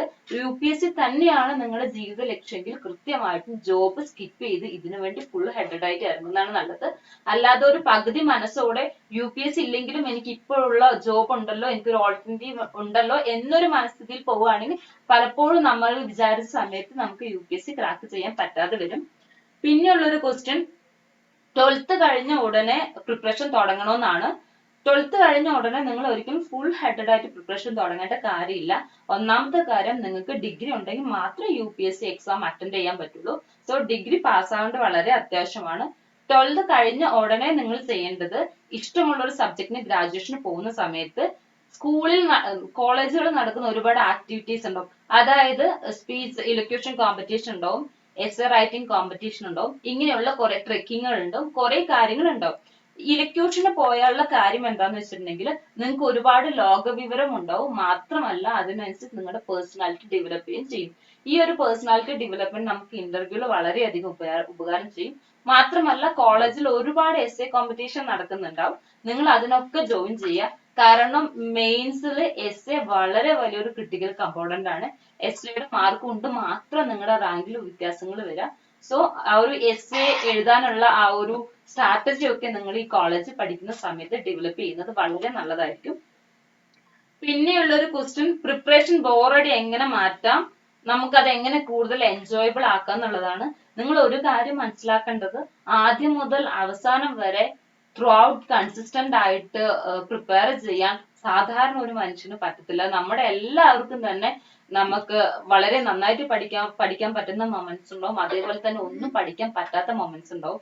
എന്റെയൊക്കെ പ്രിപ്പറേഷൻ ടൈമിൽ ഞാൻ ഒരു ദിവസം 8 മണിക്കൂർ വരെ പഠിച്ച സമയമുണ്ട്. പക്ഷെ 1 മണിക്കൂർ പോലും പഠിക്കാത്ത ദിവസങ്ങളും ഉണ്ട്. അപ്പം എങ്ങനെ എൻജോയബിൾ ആക്കുക എന്നുള്ളതിന് നമ്മൾ തന്നെ സൊല്യൂഷൻ കണ്ടെത്താനാണ്, നമ്മൾ തന്നെ അതിന് വഴി കണ്ടെത്തേണ്ടതാണ്. സോ എനിക്ക് തീരെ ബോറടി വരുമ്പോൾ ഞാൻ ചെയ്യുന്ന കാര്യങ്ങൾ, യൂട്യൂബിലെ കോമഡി സീരീസ് ഒക്കെ ഞാൻ കാണുമായിരുന്നു. ഒരു കോമഡി സീരീസ് കഴിഞ്ഞിട്ടേക്കും മൈൻഡ് ഭയങ്കര റിഫ്രഷ് ആവും. പിന്നെ ഞാൻ എന്റെ സ്റ്റഡി മൂഡിലേക്ക് തിരിച്ചു പോകും. സോ ഏതാണോ നിങ്ങൾക്ക് കംഫർട്ടബിൾ ആയിട്ടുള്ള മെത്തേഡ് അത് കണ്ടുപിടിച്ചിട്ട് അത് കൾട്ടിവേറ്റ് ചെയ്തിട്ട് നിങ്ങൾ ബോറടി മാറ്റാൻ ശ്രമിക്കണം. അതായിരിക്കണം ഏറ്റവും നല്ലത്. ഒരിക്കലും നിങ്ങൾ വേറൊരാളുടെ സ്ട്രാറ്റജിയെ ഫോളോ ചെയ്യാൻ ശ്രമിക്കരുത്. നിങ്ങളുടെ സ്ട്രാറ്റജി, നിങ്ങൾക്ക് ഏറ്റവും കംഫർട്ടബിൾ ആയിട്ടുള്ള, നിങ്ങൾക്ക് ഫോളോ ചെയ്യാൻ പറ്റുന്ന ഒരു സ്ട്രാറ്റജി നിങ്ങളുടെ ഉള്ളിൽ നിന്ന് തന്നെ ആയിരിക്കണം നിങ്ങൾ ഡെവലപ്പ് ചെയ്യേണ്ടത്. ഓക്കെ, നമുക്ക് നിർമ്മലിലേക്ക് പോകാം. നമുക്കൊരു കോൾ ഉണ്ട്. ഹലോ ഹലോ ഹലോ പറയൂ. ഹലോ ഹലോ കേൾക്കാവോ? കേൾക്കാം തീർച്ചയായിട്ടും പറഞ്ഞോ. സാർ, ഞാനിപ്പോ +2 കഴിഞ്ഞ് നിൽക്കുകയാണ്. എനിക്ക് സിവിൽ സർവീസിന്റെ ഒരു താല്പര്യമുണ്ട്. അപ്പൊ പ്രിപ്പറേഷൻ എങ്ങനെ സ്റ്റാർട്ട് എന്ന് അറിയാൻ വേണ്ടി സംശയിക്കാൻ വേണ്ടി വിളിച്ചു. ഇപ്പൊ ഡിഗ്രി കഴിഞ്ഞോ? ഇല്ല. +2 കഴിഞ്ഞു അല്ലേ? ഇല്ല. +2 കഴിഞ്ഞു. ഹലോ, +2 കഴിഞ്ഞിട്ട് നിൽക്കുവാണ് അല്ലേ? അതെ. +2 കഴിഞ്ഞിട്ട് ഇതിന്റെ ഡിഗ്രി ഏത് കോഴ്സാണ് ചെയ്യാൻ വേണ്ടി പോകുന്നത്? പക്ഷെ ഡിഗ്രിക്ക് സയൻസ് എടുക്കുന്നതായിരിക്കും. ഏതാണ്? +2 സയൻസ് ആണ് പഠിച്ചത്. ഓക്കെ, ഡിഗ്രിക്ക് പൊളിറ്റിക്കൽ സയൻസ് ചെയ്യാമെന്നായിരുന്നു. ഡിഗ്രിക്ക് പൊളിറ്റിക്കൽ സയൻസ് ചെയ്യാമെന്ന് ശ്രമിക്കുന്നു അല്ലെ? അപ്പൊ ഒരു കാര്യം എന്ന് പറയുന്നത്, പറ്റുന്നിടത്തോളം നല്ല ഒരു കോളേജിൽ അത് ചെയ്യുന്നത് നല്ലതായിരിക്കും. കാരണം അത് നിങ്ങൾക്ക് തീർച്ചയായിട്ടും ഹെൽപ്ഫുൾ ആയിരിക്കും. ഓക്കെ, ഇപ്പൊ പൊളിറ്റിക്കൽ സയൻസ് പോലെ കേൾക്കാവോ ഞാൻ പറയുന്നത്? ഹലോ ഞാൻ പറയുന്നത് കേൾക്കാവോ? ഹലോ ഹലോ, ഞാൻ ചോദ്യത്തിന്റെ ഉത്തരം പറയാം, കാരണം കോള് കൃത്യമായി കിട്ടുന്നില്ല. പ്ലസ് ടു കഴിഞ്ഞിട്ട് അദ്ദേഹം ഡിഗ്രി പൊളിറ്റിക്കൽ സയൻസ് എടുക്കാനാണ് ആഗ്രഹിക്കുന്നത്. അപ്പൊ എങ്ങനെയാണ് പ്രിപ്പറേഷൻ തുടങ്ങുന്നത്? അത് വളരെ നല്ലൊരു കാര്യമാണ്. കാരണം 3 വർഷം നമുക്ക് കോളേജിൽ കിട്ടുന്നുണ്ട്. ആ സമയത്ത് നമ്മൾ പഠിച്ചെടുക്കുന്നത്, കോളേജിലെ ആക്ടിവിറ്റീസിൽ പങ്കെടുക്കുന്നത് രണ്ടും ഹെൽപ്ഫുൾ ആയിരിക്കും. ഒന്ന്, കോളേജിലെ ആക്ടിവിറ്റീസിൽ എല്ലാത്തിലും പരമാവധി പങ്കെടുക്കുക, കൺസ്ട്രക്റ്റീവ് ആയിട്ടുള്ള കാര്യങ്ങളിൽ എൻഗേജ് ചെയ്യുക. ഈ ശ്രീധന്യ പറഞ്ഞതുപോലെ അവിടെ ഒരുപാട് നല്ല നല്ല കാര്യങ്ങൾ സംഭവിക്കുന്നുണ്ടാവും. അതിൽ പങ്കെടുക്കുന്ന നിങ്ങളെ ബൂസ്റ്റ് ചെയ്യാൻ തീർച്ചയായിട്ടും സഹായിക്കും. ഒപ്പം മറ്റൊരു കാര്യം എന്ന് പറഞ്ഞിട്ടുണ്ടെങ്കിൽ, ചില ഇൻസ്റ്റിറ്റ്യൂട്ടുകൾ വീക്കെൻഡ് ക്ലാസ്സുകളും മറ്റുമൊക്കെ സിവിൽ സർവീസ് പ്രിപ്പറേഷന് വേണ്ടിയിട്ട് കോളേജ് സ്റ്റുഡൻസിന് വേണ്ടി നടത്താറുണ്ട്. നിങ്ങൾക്ക് സാധിക്കുമെങ്കിൽ അതിൽ പങ്കെടുക്കുന്നത് നല്ലതായിരിക്കും, നിർബന്ധമാണെന്നല്ല. അതേസമയം തീർച്ചയായിട്ടും വളർത്തിയെടുക്കാൻ പറ്റുന്ന ഒരു കാര്യം പത്രവായനയാണ്. ഈ ഒരു കാലഘട്ടത്തിൽ, ഈ ഒരു 3 കൊല്ലം കൊണ്ട് നിങ്ങൾ പത്രവായനയിൽ വളരെയധികം ഫോക്കസ് ചെയ്യുകയും പത്രത്തിൽ വരുന്ന വാർത്തകളെ കണ്ടിന്യൂസ് ആയിട്ട് ഫോളോ അപ്പ് ചെയ്യും. അതൊരു നിരന്തരമായിട്ട്, സ്കൂളില് കോളേജിലെ പരീക്ഷകൾ വരും, ആ സമയത്ത് പോലും തുടർന്ന് കൊണ്ടുപോകുന്ന രീതിയിൽ പത്രവായന തുടരുന്നത് തീർച്ചയായിട്ടും ഹെൽപ്ഫുൾ ആയിരിക്കും. ഒപ്പം NCERT ടെക്സ്റ്റ് ബുക്കുകൾ പഠിക്കാൻ ശ്രമിക്കുവാണെങ്കിൽ, സമയം ലഭിക്കുവാണെങ്കിൽ NCERT ടെക്സ്റ്റ് ബുക്കുകൾ 6ാം ക്ലാസ് മുതൽ +2 വരെയുള്ള സോഷ്യൽ സ്റ്റഡീസ് NCERTs, ഇതാണ് സിവിൽ സർവീസ് പ്രിപ്പറേഷന്റെ വളരെ പ്രധാനപ്പെട്ട ഒരു ബേസിസ്. അത് ഫോം ചെയ്തെടുക്കുവാൻ നിങ്ങൾക്ക് സാധിക്കുവാണെങ്കിൽ അതും നിങ്ങളുടെ ഈ ഒരു കാലഘട്ടത്തിൽ, കോളേജ് കാലഘട്ടത്തിലെ പ്രിപ്പറേഷന് ഹെൽപ്ഫുൾ ആയിരിക്കും. ഇപ്പൊ ഞാൻ 3 കാര്യങ്ങളാണ് പറഞ്ഞത്. ഒന്ന്, നിങ്ങൾ കോളേജിലെ ആക്ടിവിറ്റീസിൽ നന്നായിട്ട് എൻഗേജ് ചെയ്യും. പൊളിറ്റിക്കൽ സയൻസ് ഒക്കെ എടുക്കുകയാണെങ്കിൽ ആ സബ്ജക്ട് നന്നായിട്ട് പഠിക്കുന്നത് തീർച്ചയായിട്ടും ഹെൽപ്പ് ചെയ്യും. 2, ന്യൂസ് പേപ്പർ റീഡിംഗ്, അതൊരു കൺസിസ്റ്റന്റ് ക്യാരക്ടർ ആയിട്ട് ഡെവലപ്പ് ചെയ്യാൻ നിങ്ങളുടെ അറിവ് ഒരുപാട് വർദ്ധിക്കും. 3, NCERTs 6 തൊട്ട് 12 വരെയുള്ള ക്ലാസ്സുകളിലെ സോഷ്യൽ സ്റ്റഡീസ് സബ്ജക്റ്റുകളിലെ NCERTs നന്നായിട്ട് പഠിക്കുക. ഇത് 3ഉം ചെയ്താൽ അത് ധാരാളമായി. ചിത്ര.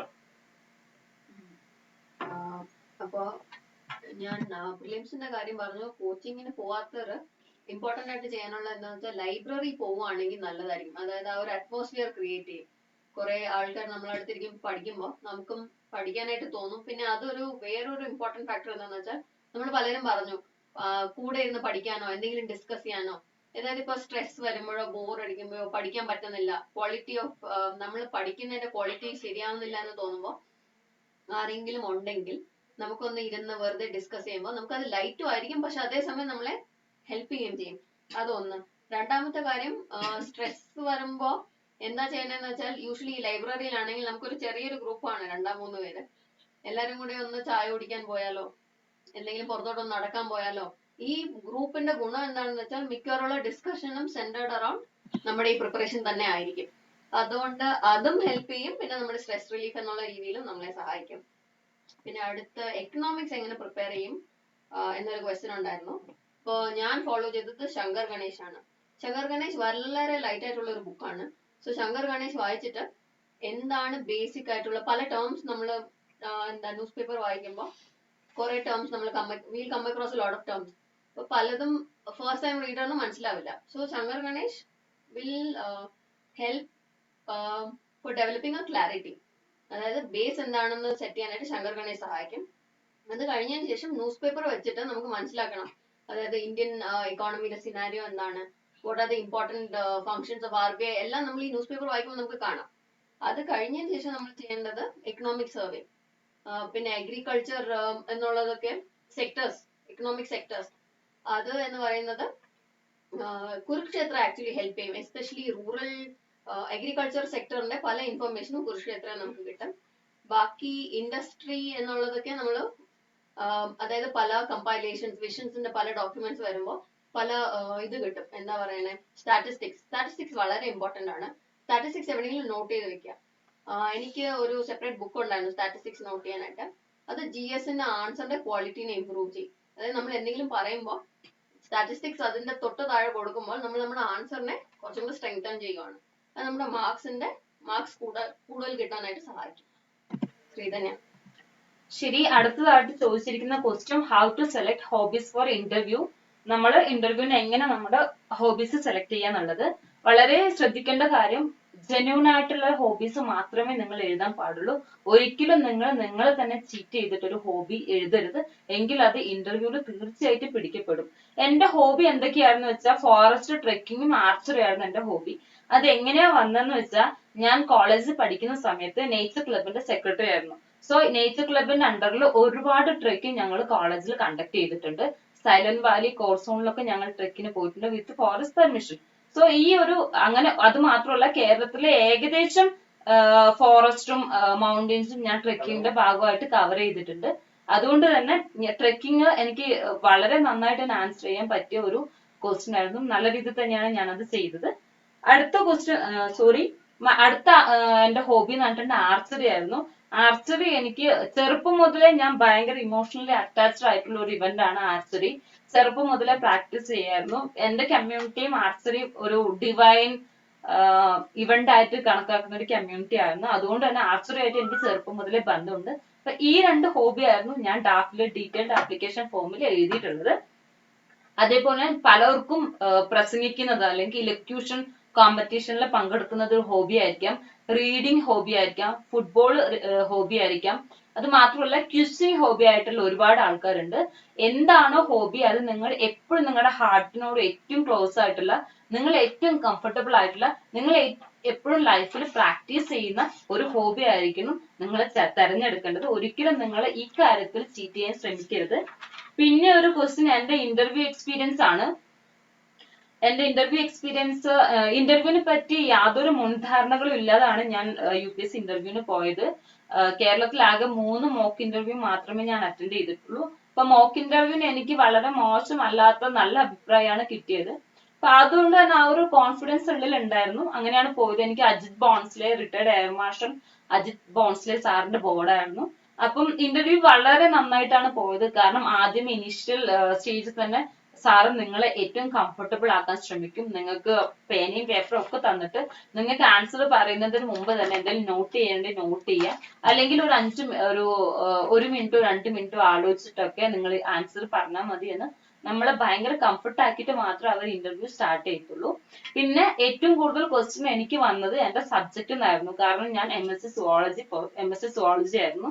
സോ അതുകൊണ്ട് തന്നെ അപ്ലൈഡ് സുവോളജി ആയിരുന്നു എന്റെ സബ്ജക്ട്. അപ്പൊ നോർമൽ സുവോളജിയും അപ്ലൈഡ് സുവോളജിയും തമ്മിലുള്ള ഡിഫറൻസ് എന്താ തുടങ്ങിയ സബ്ജക്ട് വൈസ് ആയിട്ടുള്ള ഒരുപാട് ക്വസ്റ്റ്യൻ കിട്ടി. മാത്രമല്ല കേരളത്തിൽ നിന്നായതുകൊണ്ട് വയനാട്ടിൽ നിന്നാണ്. 2 ഫ്ലഡിലും വയനാടിന് ഒരുപാട് നാശനഷ്ടങ്ങൾ ഉണ്ടായിട്ടുള്ളതാണ്. സോ ഇതൊക്കെ ഇന്റർവ്യൂ ബോർഡിലെ മെമ്പേഴ്സ് നന്നായിട്ട് അറിയാം. അതുകൊണ്ട് തന്നെ എന്റെ അടുത്ത് ഫ്ലഡിനെ പറ്റി 2-3 ക്വസ്റ്റ്യൻസ് ചോദിച്ചു. ഓൾറെഡി ഞാൻ ഫ്ലഡ് എല്ലാം പ്രിപ്പയർഡ് ആയതുകൊണ്ട് പിന്നെ ഫ്ലഡ് റിലേറ്റഡ് റിലീഫ് ആക്ടിവിറ്റീസിലൊക്കെ ഞാൻ നാട്ടില് പാർട്ടിസിപ്പേറ്റ് ചെയ്തുകൊണ്ട് തന്നെ അതിനെപ്പറ്റി എനിക്ക് നല്ല കൃത്യമായ ധാരണ ഉണ്ടായിരുന്നുകൊണ്ടും ആ ക്വസ്റ്റ്യൻസ് ഒക്കെ നന്നായിട്ട് അറ്റൻഡ് ചെയ്യാൻ പറ്റി. IR ക്വസ്റ്റ്യൻസും എനിക്ക് നല്ല രീതിയിൽ തന്നെ അറ്റൻഡ് ചെയ്യാൻ പറ്റിയത്. എന്നോട് റോഹിംഗ്യൻ ഇഷ്യൂസും അതേപോലെ ശ്രീലങ്കൻ തമിഴിയൻസിന്റെ ഇഷ്യൂസ് ഒക്കെയാണ് ചോദിച്ചത്. അതൊക്കെ ജനറൽ ക്വസ്റ്റ്യൻസ് ആണ്, നമുക്ക് എല്ലാവർക്കും അറ്റൻഡ് ചെയ്യാൻ പറ്റുന്നതാണ്. ഇന്റർവ്യൂവിനെ പറ്റി എനിക്ക് നിങ്ങളോട് പറയാനുള്ളത്, ഒരിക്കലും നിങ്ങൾ ബ്ലഫ് ചെയ്യരുത്. കാരണം തെറ്റായ വിവരങ്ങൾ പറഞ്ഞ് നമുക്ക് ഒരിക്കലും ഇന്റർവ്യൂ ബോർഡിന് മുമ്പിൽ പിടിച്ചു നിൽക്കാൻ പറ്റില്ല. സോ ഏറ്റവും സത്യസന്ധമായ വിവരങ്ങൾ തന്നെ കൊടുക്കുക. മാത്രമല്ല നിങ്ങൾക്ക് ഒരു ക്വസ്റ്റ്യൻ ചോദിച്ചിട്ടില്ലെങ്കിൽ, അറിയില്ലെങ്കിൽ എനിക്കത് അറിയില്ല സാർ എന്ന് ജെന്യൂൻ ആയിട്ട് പറയാനുള്ള എല്ലാ സ്വാതന്ത്ര്യവും നിങ്ങൾക്ക് ഇന്റർവ്യൂ ബോർഡ് തരും. ഒരിക്കലും അറിയാത്ത ക്വസ്റ്റ്യനെ അറിയും എന്ന് കരുതി തെറ്റായ ഉത്തരം പറഞ്ഞ് ഫലിപ്പിക്കാൻ ശ്രമിക്കരുത്. അത് അവരിൽ ഒരു നെഗറ്റീവ് ഇംപ്രഷൻ ഉണ്ടാക്കും. നിങ്ങളുടെ ഇന്റർവ്യൂവിന്റെ മാർക്കിനൊക്കെ അത് നന്നായിട്ട് ബാധിക്കും. സോ അങ്ങനെയൊന്നും ചെയ്ത് വളരെ കോൺഫിഡൻസ് ആയിട്ട് ജെന്യൂൻ ആയിട്ട് ഇരിക്കാൻ. നിങ്ങൾ എന്താണോ അതിന്റെ ഒരു പതിപ്പ് മാത്രമാണ് അവർ നിങ്ങളുടെ അടുത്ത് ആഗ്രഹിക്കുന്നത്. പ്രധാനമായിട്ട് അവർ ചെക്ക് ചെയ്യാൻ നിങ്ങളെ വിശ്വസിച്ച് ഒരു ഡിസ്ട്രിക്ട് ഏൽപ്പിക്കാൻ പറ്റുമോ എന്നാണ് അവർ ചിന്തിക്കുക. അതിനുള്ള കപ്പാസിറ്റി നിങ്ങൾക്ക് ഉണ്ടോ, അല്ലെങ്കിൽ ഒരു പ്രശ്നം വരുമ്പോൾ നിങ്ങൾ അതിനെ എങ്ങനെയാണ് അപ്രോച്ച് ചെയ്യുന്നത്, എങ്ങനെയാണ് ആ പ്രശ്നത്തെ സോൾവ് ചെയ്യുക, ഇങ്ങനെയുള്ള ബേസിക് കാര്യങ്ങൾ മാത്രമേ ഇന്റർവ്യൂവിന് അവർ നോക്കത്തുള്ളൂ. അത് എല്ലാവർക്കും തന്നെ വളരെ ക്ലിയർ ആയിട്ട് ചെയ്യാൻ പറ്റും. ഒരു കാര്യം ശ്രദ്ധിക്കേണ്ട, ഒരിക്കലും നിങ്ങൾ അറിയാത്ത ക്വസ്റ്റ്യൻ വരുമ്പോൾ അഗ്രസീവ് ആകരുത്. അഗ്രസീവ് ആവുന്ന സമയത്ത് അവർക്ക് നെഗറ്റീവ് ഇംപ്രഷൻ കിട്ടിയിട്ട് നിങ്ങളുടെ ഇന്റർവ്യൂവിന്റെ മാർക്ക് കുറയാൻ സാധ്യതയുണ്ട്. അപ്പം ഒരിക്കലും നിങ്ങൾ അഗ്രസീവ് ആകരുത്. അറിയാത്ത ക്വസ്റ്റ്യൻ അറിയില്ല സാർ എന്ന് വളരെ മാന്യമായിട്ട് തന്നെ പറയാം. കൂടാതെ ഇന്റർവ്യൂ ലാംഗ്വേജ് കുറച്ച് പേര് സംശയം ചോദിച്ചു, ഇംഗ്ലീഷ് ഭയങ്കര ഫ്ലുവൻസി ഇമ്പോർട്ടന്റ് ആണെന്നും. ഒരിക്കലും അത്ര ഫ്ലുവൻസി ഇമ്പോർട്ടന്റ് അല്ല. നിങ്ങളോട് ചോദിക്കുന്ന ചോദ്യത്തിന് നിങ്ങൾക്ക് അറിയുന്ന ഉത്തരം എത്ര സിമ്പിളായി അവർക്ക് മനസ്സിലാവുന്ന ഭാഷയിൽ പറയാൻ പറ്റുമോ അത് മാത്രമേ അവർ നോക്കത്തുള്ളൂ. അല്ലാതെ നിങ്ങൾ US ഇംഗ്ലീഷ് ആണോ സംസാരിക്കുന്നത്, UK സ്ലാങ്ങിലാണോ സംസാരിക്കുന്നത് എന്നൊന്നും അവർ ചിന്തിക്കത്തില്ല, അവർ നോക്കത്തില്ല. നിങ്ങൾ എത്ര നന്നായിട്ട് അല്ലെങ്കിൽ എത്ര സിമ്പിൾ ആയിട്ട് ഒരു ആൻസർ പറഞ്ഞ് ഫലിപ്പിക്കുന്നു എന്ന് മാത്രമേ അവർ നോക്കാറുള്ളൂ. സോ ഇംഗ്ലീഷ് ഫ്ലുവൻസി ഒരു വലിയ ഇമ്പോർട്ടന്റ് ഫാക്ടർ ഒന്നും അല്ല, അത് നിങ്ങൾക്ക് പിന്നെ ഡെവലപ്പ് ചെയ്യാവുന്നതേ ഉള്ളൂ. ഇനി ഇംഗ്ലീഷിൽ എന്തെങ്കിലും പ്രശ്നങ്ങളുള്ള ആൾക്കാരാണെങ്കിൽ യൂട്യൂബ് ചാനൽസ് നിങ്ങൾ ഒരുപാട് ഹെൽപ്പ് ചെയ്യും. അത് മാത്രമല്ല ഇംഗ്ലീഷ് ആർട്ടിക്കിൾസ് വായിക്കുന്നതും ഒരുപാട് ഹെൽപ്പ് ചെയ്യും. ഞാനത് ഫോളോ ചെയ്തിട്ടുള്ള ആളായിരുന്നു. എനിക്ക് ഇംഗ്ലീഷിൽ വളരെ പ്രശ്നങ്ങൾ ഉണ്ടായിരുന്നു. മലയാളം മീഡിയം മാത്രമാണ് പഠിച്ചത്. സോ ഞാൻ യൂട്യൂബിൽ കിട്ടുന്ന online English spoken English apps ഒക്കെ ഫോളോ ചെയ്യായിരുന്നു. മാത്രമല്ല വെറുതെ ഇരിക്കുമ്പോൾ പോലും ഇംഗ്ലീഷ് മാഗസിൻ വായിക്കുന്ന ഒരു ശീലം ഡെവലപ്പ് ചെയ്യുക. അപ്പൊ നിങ്ങളുടെ സെന്റൻസ് ഫോർമേഷനും ഭയങ്കര സിമ്പിൾ ആയിട്ടുള്ള വേർഡ്സ് ഒക്കെ നിങ്ങൾക്ക് പെട്ടെന്ന് ക്യാപ്ചർ ചെയ്യാൻ പറ്റും. സോ ഇങ്ങനെയൊക്കെ നിങ്ങൾക്ക് ഇംഗ്ലീഷ് ഫ്യൂച്ചറിൽ ഡെവലപ്പ് ചെയ്യാം. ഓക്കെ, നമുക്ക് നിർമ്മലിലേക്ക് പോകാം. അടുത്ത ഒരു ചോദ്യം വന്നിരിക്കുന്നത്, MBBS സ്റ്റുഡന്റ് ആണ്, മെഡിക്കൽ സയൻസ് ഓപ്ഷണലായിട്ട് എടുക്കാമോ അല്ലെങ്കിൽ മറ്റേതെങ്കിലും സബ്ജക്ട് എടുക്കുന്നതാണ് നല്ലത്? അപ്പം മെഡിക്കൽ സയൻസ് ഓപ്ഷണൽ എടുത്ത ഒരു വ്യക്തിയാണ് ഞാൻ, പക്ഷെ എനിക്ക് അതിന് വേണ്ട രീതിയിൽ സ്കോർ ചെയ്യാൻ സാധിച്ചില്ല. അപ്പൊ ഇതിന്റെ ഒരു റീസൺ എന്താണെന്ന് വെച്ചാൽ നമ്മുടെ സ്കൂൾ ഒന്നാമത് ഈ സബ്ജക്ട് വാസ്റ്റ് ആണ്, അത് ഒരു സത്യമാണ്. വളരെ വാസ്റ്റ് ആയിട്ടുള്ള സബ്ജക്റ്റ് ആണ്, ടോപ്പിക്കുകൾ ഇഷ്ടം പോലെ ഉണ്ട്. അതേസമയം ഇതിനൊരു അഡ്വാൻറ്റേജ് ഉണ്ട്, കാരണം ക്വസ്റ്റ്യൻസ് പ്രെഡിക്റ്റബിൾ ആണ്. നമ്മൾ കോളേജിൽ പഠിച്ച അല്ലെങ്കിൽ നമ്മുടെ കോളേജിൽ യൂണിവേഴ്സിറ്റി എക്സാംസിന് ചോദിച്ച ചോദ്യങ്ങളൊക്കെ തന്നെ ചോദിക്കാൻ സാധ്യതയുള്ളൂ. വാസ്റ്റ് ആയിരിക്കും. നമ്മൾ മറ്റ് ഡിഗ്രി സബ്ജക്ട് 3 വർഷത്തെ ആകുമ്പോൾ ഇത് 5 വർഷത്തെ സബ്ജക്റ്റുകളുണ്ട്. ഒഫ്താലി ENT മാത്രമേ ഇല്ലാത്തേ ഉള്ളൂ, ബാക്കി എല്ലാം ഉണ്ട്. അപ്പൊ നമ്മൾ ഒരുപാട് വായിക്കാനുണ്ട് എന്നുള്ളത് സത്യമാണ്. പക്ഷെ പ്രെഡിക്റ്റബിലിറ്റി ഓഫ് ക്വസ്റ്റ്യൻസ്, മറ്റേതിന്റെ പേപ്പർ 2 മറ്റു പല സബ്ജക്റ്റുകളിലും എന്താണ് ചോദിക്കുന്നതെന്ന് പ്രെഡിക്റ്റ് ചെയ്യാൻ പറ്റില്ല. അതേസമയം മെഡിസിനിലെ എല്ലാ ക്വസ്റ്റ്യൻസും നിങ്ങൾക്ക് പ്രെഡിക്റ്റ് ചെയ്യാൻ വേണ്ടി പറ്റും. അപ്പൊ നിങ്ങൾ ഇത് എടുക്കണോ വേണ്ടോ തീരുമാനിക്കുന്നത് നിങ്ങളുടെ കോളേജ് ലെവലിൽ നിങ്ങൾ യൂണിവേഴ്സിറ്റി പരീക്ഷകൾക്ക് എങ്ങനെ സ്കോർ ചെയ്തു, നന്നായിട്ട് പഠിച്ചിരുന്നോ എന്നുള്ളത് സ്വയം ആലോചിക്കുക. അപ്പൊ അത്യാവശ്യം നല്ല മാർക്ക് വാങ്ങി ഈ ഡിസ്റ്റിങ്ഷൻ ഒക്കെ വാങ്ങി പഠിച്ചു പോയ ഒരു വ്യക്തിയാണ് നിങ്ങളെങ്കിൽ നിങ്ങൾക്ക് ധൈര്യമായിട്ട് മെഡിക്കൽ സയൻസ് ഓപ്ഷണൽ എടുക്കാം. ഇപ്പൊ നമ്മുടെ ഡാംസ് അറിയാമല്ലോ, PG പ്രിപ്പയർ ചെയ്യുന്നത് അവർ തന്നെ ഇപ്പൊ ഡൽഹിയിലെ ഡാംസ് സിവിൽ സർവീസിന് വേണ്ടിയിട്ടുള്ള മെഡിക്കൽ സയൻസ് ഓപ്ഷണൽ കവർ ചെയ്യുന്നുണ്ട്. അവരുടെ മെറ്റീരിയൽ ഡാംസിന്റെ അവൈലബിൾ ആണ്, അത് നിങ്ങൾക്ക് മെഡിക്കൽ സയൻസ് ഓപ്ഷണൽ പ്രിപ്പയർ ചെയ്യാൻ വേണ്ടി ഹെൽപ്പ് ചെയ്യും. ഇനി മെഡിക്കൽ സയൻസ് എടുക്കാൻ താല്പര്യമില്ല എങ്കിൽ നിങ്ങൾ സയൻസ് ബാക്ക്ഗ്രൗണ്ടിൽ നിന്ന് വരുന്നവർക്ക് വേണമെങ്കിൽ എടുക്കാൻ പറ്റുന്ന സബ്ജക്റ്റുകൾ സുവോളജിയും ആന്ത്രപ്പോളജിയും ആണ്. അതിനെ എടുക്കണമെന്നില്ല, ഞാൻ ജസ്റ്റ് 2 ഓപ്ഷൻസ് പറഞ്ഞതാണ്. അല്ലെങ്കിൽ മറ്റാരെയും പോലെയുള്ള ഓപ്ഷൻ സെലക്ട് ചെയ്യുക, അതായത് റാൻഡം ആയിട്ടൊരു ഓപ്ഷണൽ നിങ്ങൾക്ക് നിങ്ങളുടെ താല്പര്യങ്ങൾക്ക് അനുസരിച്ച് സെലക്ട് ചെയ്യുന്നതായിരിക്കും നല്ലത്. അപ്പൊ ബേസിക് ആയിട്ട് ഓർത്തിരിക്കുക, നിങ്ങൾ കോളേജ് തലത്തിൽ മെഡിക്കൽ സയൻസ് നന്നായിട്ട് പഠിച്ചതാണെങ്കിൽ medical science is definitely a good optional and scoring optional. എനിക്ക് വന്നിരിക്കുന്ന ക്വസ്റ്റ്യൻ CSAT ആണ്. അപ്പോ CSAT നമുക്ക് എല്ലാവർക്കും അറിയാം ഉച്ചയ്ക്ക് ശേഷമാണ്. അപ്പൊ രാവിലത്തെ നമ്മുടെ ആ ഒരു മെന്റൽ പരീക്ഷ എഴുതി കഴിഞ്ഞതിന് ശേഷം നമ്മുടെ മെന്റൽ സെറ്റപ്പ് എന്താണ് എന്നുള്ളത് CSAT-നെ നന്നായിട്ട് എഫക്ട് ചെയ്യും. മിക്കവാറുള്ളവരും അത് എഴുതി കഴിയുമ്പോൾ തന്നെ എനിക്ക് ഏതായാലും കിട്ടില്ല, ഇനി CSAT ഞാൻ എന്ത് ചെയ്യാനാന്ന് പറഞ്ഞ് വെറുതെ പോയി എഴുതുന്നവരാണ്. പക്ഷെ നമുക്ക് ഒന്നും പ്രെഡിക്റ്റ് ചെയ്യാൻ പറ്റില്ല. അതാണ് UPSCയുടെ ബേസിക് ഗെയിമിന്റെ ആ ഒരു ലൈൻ, ഒന്നും പ്രെഡിക്റ്റബിൾ അല്ല. അതുകൊണ്ട് നിങ്ങൾ ആദ്യമേ തന്നെ believe in your self. CSAT exam എഴുതുന്നതിന് മുമ്പേ മാത്സ് ആണ്, സോ അനാലിറ്റിക്കൽ ആയിട്ട് കുറെ തിങ്ക് ചെയ്യണമെങ്കിൽ ആദ്യത്തെ കാര്യം ക്ലാരിറ്റി വേണം. അപ്പൊ ആവശ്യമില്ലാതെ ടെൻഷൻ അടിക്കാതിരിക്കാം. പിന്നെ ഞാൻ എന്താ ചെയ്തതെന്ന് വെച്ചാൽ ട്രിവാൻഡ്രത്ത് ടൈം എന്ന് പറഞ്ഞൊരു ഇൻസ്റ്റിറ്റ്യൂട്ട് ഉണ്ട്. അപ്പൊ അവരുടെ കുറച്ച് ടെക്സ്റ്റുകൾ എന്റെ കയ്യിൽ ഉണ്ടായിരുന്നു. ഞാൻ അതായത് ആ ടെക്സ്റ്റുകൾ ഞാൻ യൂസ് ചെയ്തിരുന്നു, എസ്പെഷ്യലി ഈ maths and analytical kind of questions. ഇപ്പൊ നിങ്ങൾക്ക് അതിനെപ്പറ്റി നല്ല പേടി, ചിലർക്ക് മാത്സിനെ ഭയങ്കര അപ്രോച്ച് ചെയ്യാൻ കുറച്ച് മെന്റൽ ആഗണിയാണ് കാണുക. അപ്പൊ അങ്ങനെയാണെങ്കിൽ ക്വസ്റ്റ്യൻ പേപ്പർ കിട്ടുമ്പോൾ തന്നെ ഇംഗ്ലീഷ് ഭാഗം ഏതാണ് എന്ന് നോക്കിയിട്ട് പെട്ടെന്ന് കോംപ്രിഹെൻഷൻ ചെയ്യാൻ നോക്കുക. നിങ്ങളുടെ സ്ട്രെങ്ത് എവിടെയാണോ അത് നിങ്ങൾ ഫസ്റ്റ് തന്നെ അറ്റംപ്റ്റ് ചെയ്യണം. അത് കഴിഞ്ഞതിന് ശേഷം ഇപ്പൊ മാത്സ് ആണ് ബെറ്റർ ദാൻ അനാലിറ്റിക് എങ്കിൽ മാത്സ് പാർട്ട് ചെയ്യാൻ ശ്രമിക്കുക. അത് കഴിഞ്ഞതിന് ശേഷം അനാലിറ്റിക്സിലോട്ട് വരിക. ആദ്യത്തെ കാര്യം പേടി മാറ്റി വെച്ചാൽ തന്നെ നമ്മുടെ കുറെ പ്രശ്നങ്ങൾ മാറി കിട്ടും എന്നാണ് എന്റെ ഒരു അഭിപ്രായം.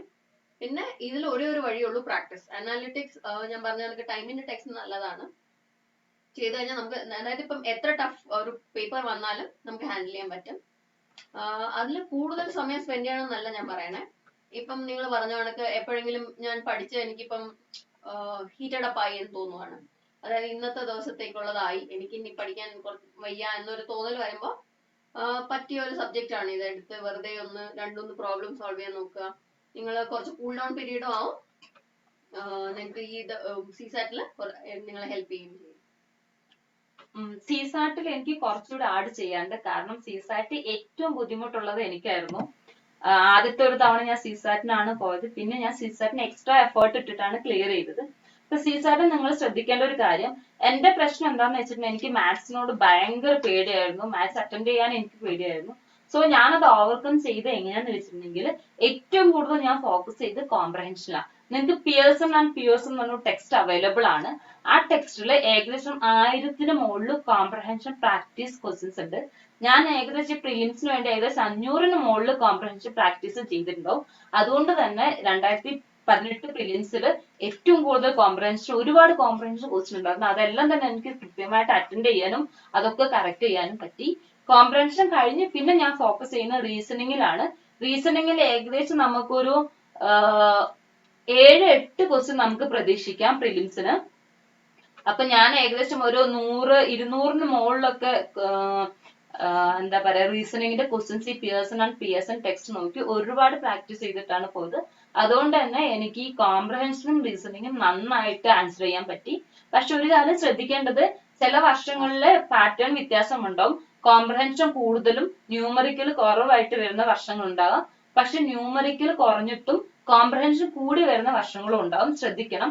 അപ്പം ഒരു വർഷം നിങ്ങൾ കോംപ്രഹെൻഷനാണ് സ്ട്രോങ്, പക്ഷെ കോംപ്രഹെൻഷന്റെ പേപ്പർ ക്വസ്റ്റ്യൻസ് കുറവാണെന്നുണ്ടെങ്കിൽ ശ്രദ്ധിക്കേണ്ട കാര്യം, നിങ്ങൾ ബേസിക് മാത്സ് എന്തായാലും പഠിച്ചു വെക്കുക. അതായത് time and distance sure question ആണ്, ഏജ് ഷുവർ ക്വസ്റ്റ്യൻ ആണ്, പെർസെന്റേജ് ആവറേജ് ഇതൊക്കെ ഷുവർ ക്വസ്റ്റ്യൻ. എങ്ങനെ പോയാലും നിങ്ങൾക്ക് മാക്സിമം ഒരു 2 ക്വസ്റ്റ്യൻ എങ്കിലും ഈ ഭാഗത്ത് നിന്ന് കിട്ടും. ഒരു ക്വസ്റ്റ്യൻ 2.5 മാർക്കാണ് നിങ്ങൾക്ക് കിട്ടാൻ പോകുന്നത്.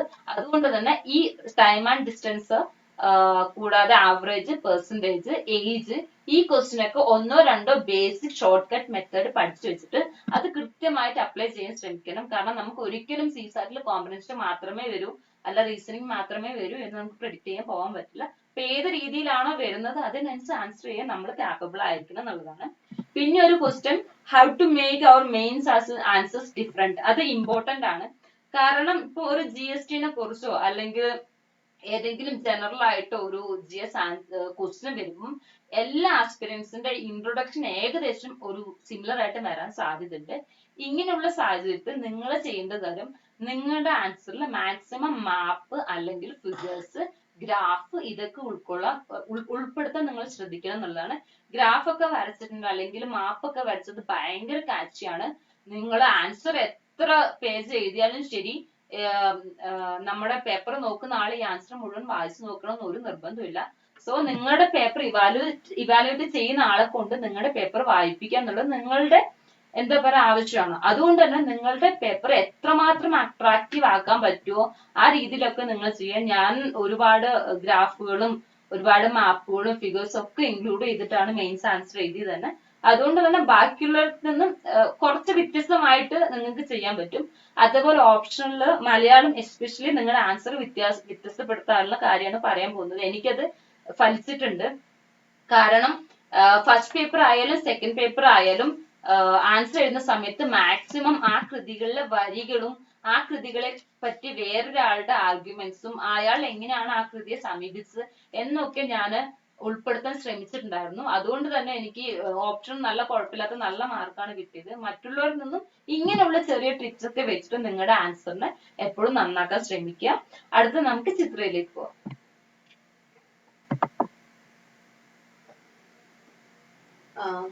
ആൻസർ റൈറ്റിംഗിനെ പറ്റിയാണ്. അപ്പോ ഞാൻ അവസാനത്തെ കുറച്ച് സമയം കൂടെ അല്ലേ എണ്ണിയുള്ളൂ. അപ്പൊ ഞാൻ ആൻസർ റൈറ്റിംഗിനെ പറ്റി പറയാം. ആദ്യത്തെ കാര്യം ഹാൻഡ് റൈറ്റിംഗ്. എന്റെ ഹാൻഡ് റൈറ്റിംഗ് വളരെ മോശമായിരുന്നു. പെട്ടെന്ന് എഴുതുമ്പോൾ അത് അതിലും മോശമാവും. അപ്പൊ ഞാൻ യൂസ് ചെയ്തിരുന്ന ട്രിക്ക് എന്ന് വെച്ചാൽ ഞാൻ സ്പേസ് ചെയ്യും. നന്നായിട്ട് സ്പേസ് ചെയ്ത് കഴിയുമ്പോഴത്തേക്കും അതായത് കുറച്ച് പ്രസന്റബിൾ ആവും ആദ്യത്തെ കാര്യം. പിന്നെ ഹാൻഡ് റൈറ്റിംഗിൽ എന്ന് വെച്ചാൽ ഭയങ്കര ഇമ്പോർട്ടന്റ് ആണെന്നല്ല, പക്ഷെ വളരെ മോശമാണെങ്കിൽ ഇടയ്ക്ക് ഒന്ന് കോപ്പി എഴുതുന്നതോ ഒന്ന് ട്രൈ ചെയ്യുന്നത് വളരെ നന്നായിരിക്കും. അത് നിങ്ങളെ ആക്ച്വലി ഹെൽപ്പ് ചെയ്യും. പിന്നെ രണ്ടാമത്തെ കാര്യം, ആൻസർ എഴുതുമ്പോൾ തന്നെ പറഞ്ഞ കണക്ക് ജോഗ്രഫി ആണെങ്കിൽ ഒരു ഡയഗ്രാം അല്ലെങ്കിൽ മാപ്പ് കമ്പൽസറി ആണ്, അത് നമ്മൾ വരയ്ക്കണം. പിന്നെ ഹിസ്റ്ററിയും മാപ്പ് യൂസ് ചെയ്തിട്ട് ഒന്നും ചെയ്യാൻ പറ്റിയില്ലെങ്കിലും ഇപ്പൊ പ്ലാസി പാർട്ടീഷൻ എന്തെങ്കിലും ഒക്കെ ആണെങ്കിലും പ്ലാസി ആണെങ്കിൽ തന്നെ നമ്മൾ വരച്ചിട്ട് പ്ലാസി എവിടെയാണ് ഇന്ത്യയുടെ ഒരു ചെറിയ മാപ്പ് വരച്ചിട്ട് സൈഡിൽ എവിടെയെങ്കിലും പ്ലാസി എന്ന് പറഞ്ഞ് വെറുതെ ഒന്ന് മാർക്ക് ചെയ്താൽ തന്നെ അത് നമ്മളെ ഹെൽപ്പ് ചെയ്യും. ഹിസ്റ്ററിയിൽ മാപ്പ് കൊണ്ടുവരാൻ ശ്രമിക്കുക. പിന്നെ ഞാൻ പറഞ്ഞു സ്റ്റാറ്റ്സ് എഴുതണം. സ്റ്റാറ്റ്സ് എഴുതി കഴിയുമ്പോഴത്തേക്കും സ്റ്റാറ്റ്സിന്റെ ഇമ്പോർട്ടന്റ് പോയിന്റ് എന്താന്ന് വെച്ചാൽ സോഴ്സ്, സ്റ്റാറ്റിന്റെ സോഴ്സ് എഴുതണം. അതായത് വേൾഡ് ബാങ്ക് റിപ്പോർട്ട് കോട്ട്സ്. വെറുതെ ഒരു സ്റ്റാറ്റ്സ് എവിടെയെങ്കിലും ഒന്ന് ഹാങ് ചെയ്തിട്ട് കാര്യമില്ല. അതിനൊരു സോഴ്സ് കൊടുക്കണം നമ്മൾ. പിന്നെ ഡയഗ്രാം, ഈ സൺ ഡയഗ്രാം യൂഷ്വലി പല ടൈപ്പിൽ ഡയഗ്രാം ആയിരിക്കും. ടാബുലർ ആയിട്ട് എഴുതാൻ പറ്റുന്ന കാര്യങ്ങൾ, അതായത് ഡിഫറൻസ് ബിറ്റ്വീൻ ടു എന്നുള്ള ഒരു കാര്യം വന്നു കഴിയുമ്പോഴത്തേക്കും ടാബുലർ ആയിട്ട് എഴുതാൻ ശ്രമിക്കുക. രണ്ടാമത്തെ കാര്യം ഡയഗ്രാം വരയ്ക്കാനായിട്ട്, അതായത് സൺ ഡയഗ്രാം ഒരു വളരെ പല ടൈപ്പ് ഡയഗ്രാം വരയ്ക്കണമെന്ന് പലരും പറയാറുണ്ട്. പക്ഷെ സൺ ഡയഗ്രാം വളരെ എളുപ്പത്തിൽ വരും നമുക്ക്. ഞാൻ എപ്പോഴും സൺ ഡയഗ്രാമാണ് വരയ്ക്കണം. സൺ ഡയഗ്രാം വരച്ച് കഴിയുമ്പോഴത്തേക്കും കുറെ ഇൻഫർമേഷൻ കൺസോളിഡേറ്റഡ് ആയിട്ട് കുറച്ച് സ്പേസിൽ നമുക്ക് കൊടുക്കാൻ പറ്റും. പിന്നെ ഒരു ക്ലാരിറ്റി ഓഫ് തോട്ട് വേണം. അത് പിന്നെ എന്ത് ക്വസ്റ്റ്യൻ വന്നാലും അതിനെ അതായത് നമ്മൾ വായിച്ച ഏതെങ്കിലും ഒക്കെ സബ്ജക്റ്റിൽ എവിടെയെങ്കിലും ഒക്കെ, അതായത് GS3 വരുന്ന ക്വസ്റ്റ്യന്റെ ആൻസർ GS3 മാത്രം ആലോചിക്കാതെ ചിലപ്പോൾ ഹിസ്റ്ററിന്ന് വരെ നമുക്ക് അതിന്റെ ആൻസർ കിട്ടിയെന്ന് വരും. അപ്പോൾ എങ്ങനെയെങ്കിലും അതുമായിട്ട് റിലേറ്റഡ് ആയിട്ട് വരുന്നത് ആ സമയത്ത് പ്രസൻസ് ഓഫ് മൈൻഡ് അതെങ്ങനെ ഹാൻഡിൽ ചെയ്യുന്നു, അതെങ്ങനെ അനലൈസ് ചെയ്ത് എഴുതാൻ പറ്റുന്നു എന്നുള്ളതാണ് in the end that is what it boils down to. അപ്പൊ എല്ലാരും കോൺഫിഡന്റ് ആയിട്ട് എന്നെ കൊണ്ട് പറ്റും എന്ന് വിചാരിച്ച് ആൻസർ എഴുതണം. ചിത്ര പറഞ്ഞതിനുള്ള ഒരു കാര്യം കൂടെ ആഡ് ചെയ്യുവാണ്. മെയിൻസ് ആൻസർ റൈറ്റിംഗില് ക്വസ്റ്റ്യൻ വായിച്ച് മനസ്സിലാക്കുക. പലപ്പോഴും ഞാൻ പേപ്പർ കറക്റ്റ് ചെയ്യാറുണ്ട് മെയിൻസ് ആൻസർ എഴുതി. അപ്പം ചോദ്യത്തിനെല്ലാം ഉത്തരം വരുന്നത് നമുക്ക് അറിയാവുന്ന എന്തോ ഒരു കാര്യത്തിന് ഉത്തരം വരുന്നതായിട്ട് എനിക്ക് തോന്നിയിരുന്നു. അപ്പൊ അതിന് പകരം ചോദ്യം വ്യക്തമായിട്ട് വായിച്ച് മനസ്സിലാക്കിയതിനു ശേഷം ഉത്തരം എഴുതുക. രണ്ടാമത് മനസ്സിലാക്കുക, നമ്മുടെ മുമ്പിൽ 10, 200 വാക്കിനോ 150 വാക്കിനോ ആണ് ഉത്തരം വരുന്നതെങ്കിൽ അത്രയും സ്പേസ് അവൈലബിൾ ആവുള്ളൂ. പലപ്പോഴും ചോദ്യത്തിന് 2-3 ഭാഗം കാണും. നമ്മുടെ ഉത്തരം പലപ്പോഴും ആദ്യത്തെ ചോദ്യത്തിന്റെ ഫസ്റ്റ് പാർട്ടിൽ മാത്രം ഒതുങ്ങുമ്പോഴത്തേക്കും സ്പേസ് തീർന്നു പോകും. ഈ ഒരു പ്രശ്നവും അഡ്രസ് ചെയ്യണം. അപ്പൊ ഇതിനൊക്കെ എന്താ ചെയ്യാൻ വേണ്ടി പറ്റുകയെന്ന് വെച്ചാൽ ആൻസർ എഴുതി നോക്കുക. അപ്പൊ ആൻസർ റിപ്പീറ്റഡ് ആയിട്ട് എഴുതി ആരെങ്കിലും കൊണ്ട് കറക്റ്റ് ചെയ്യിച്ചു കഴിയുമ്പോഴത്തേക്ക് നമ്മുടെ ആൻസർ തീർച്ചയായിട്ടും ഇംപ്രൂവ് ചെയ്യുന്നതായിരിക്കും. ഒരു ചോദ്യം കൂടെ ആൻസർ ചെയ്തുകൊണ്ട് നമ്മൾ ഇതിന്റെ വൈൻഡപ്പ് ചെയ്യാൻ വേണ്ടി പോവുകയാണ്.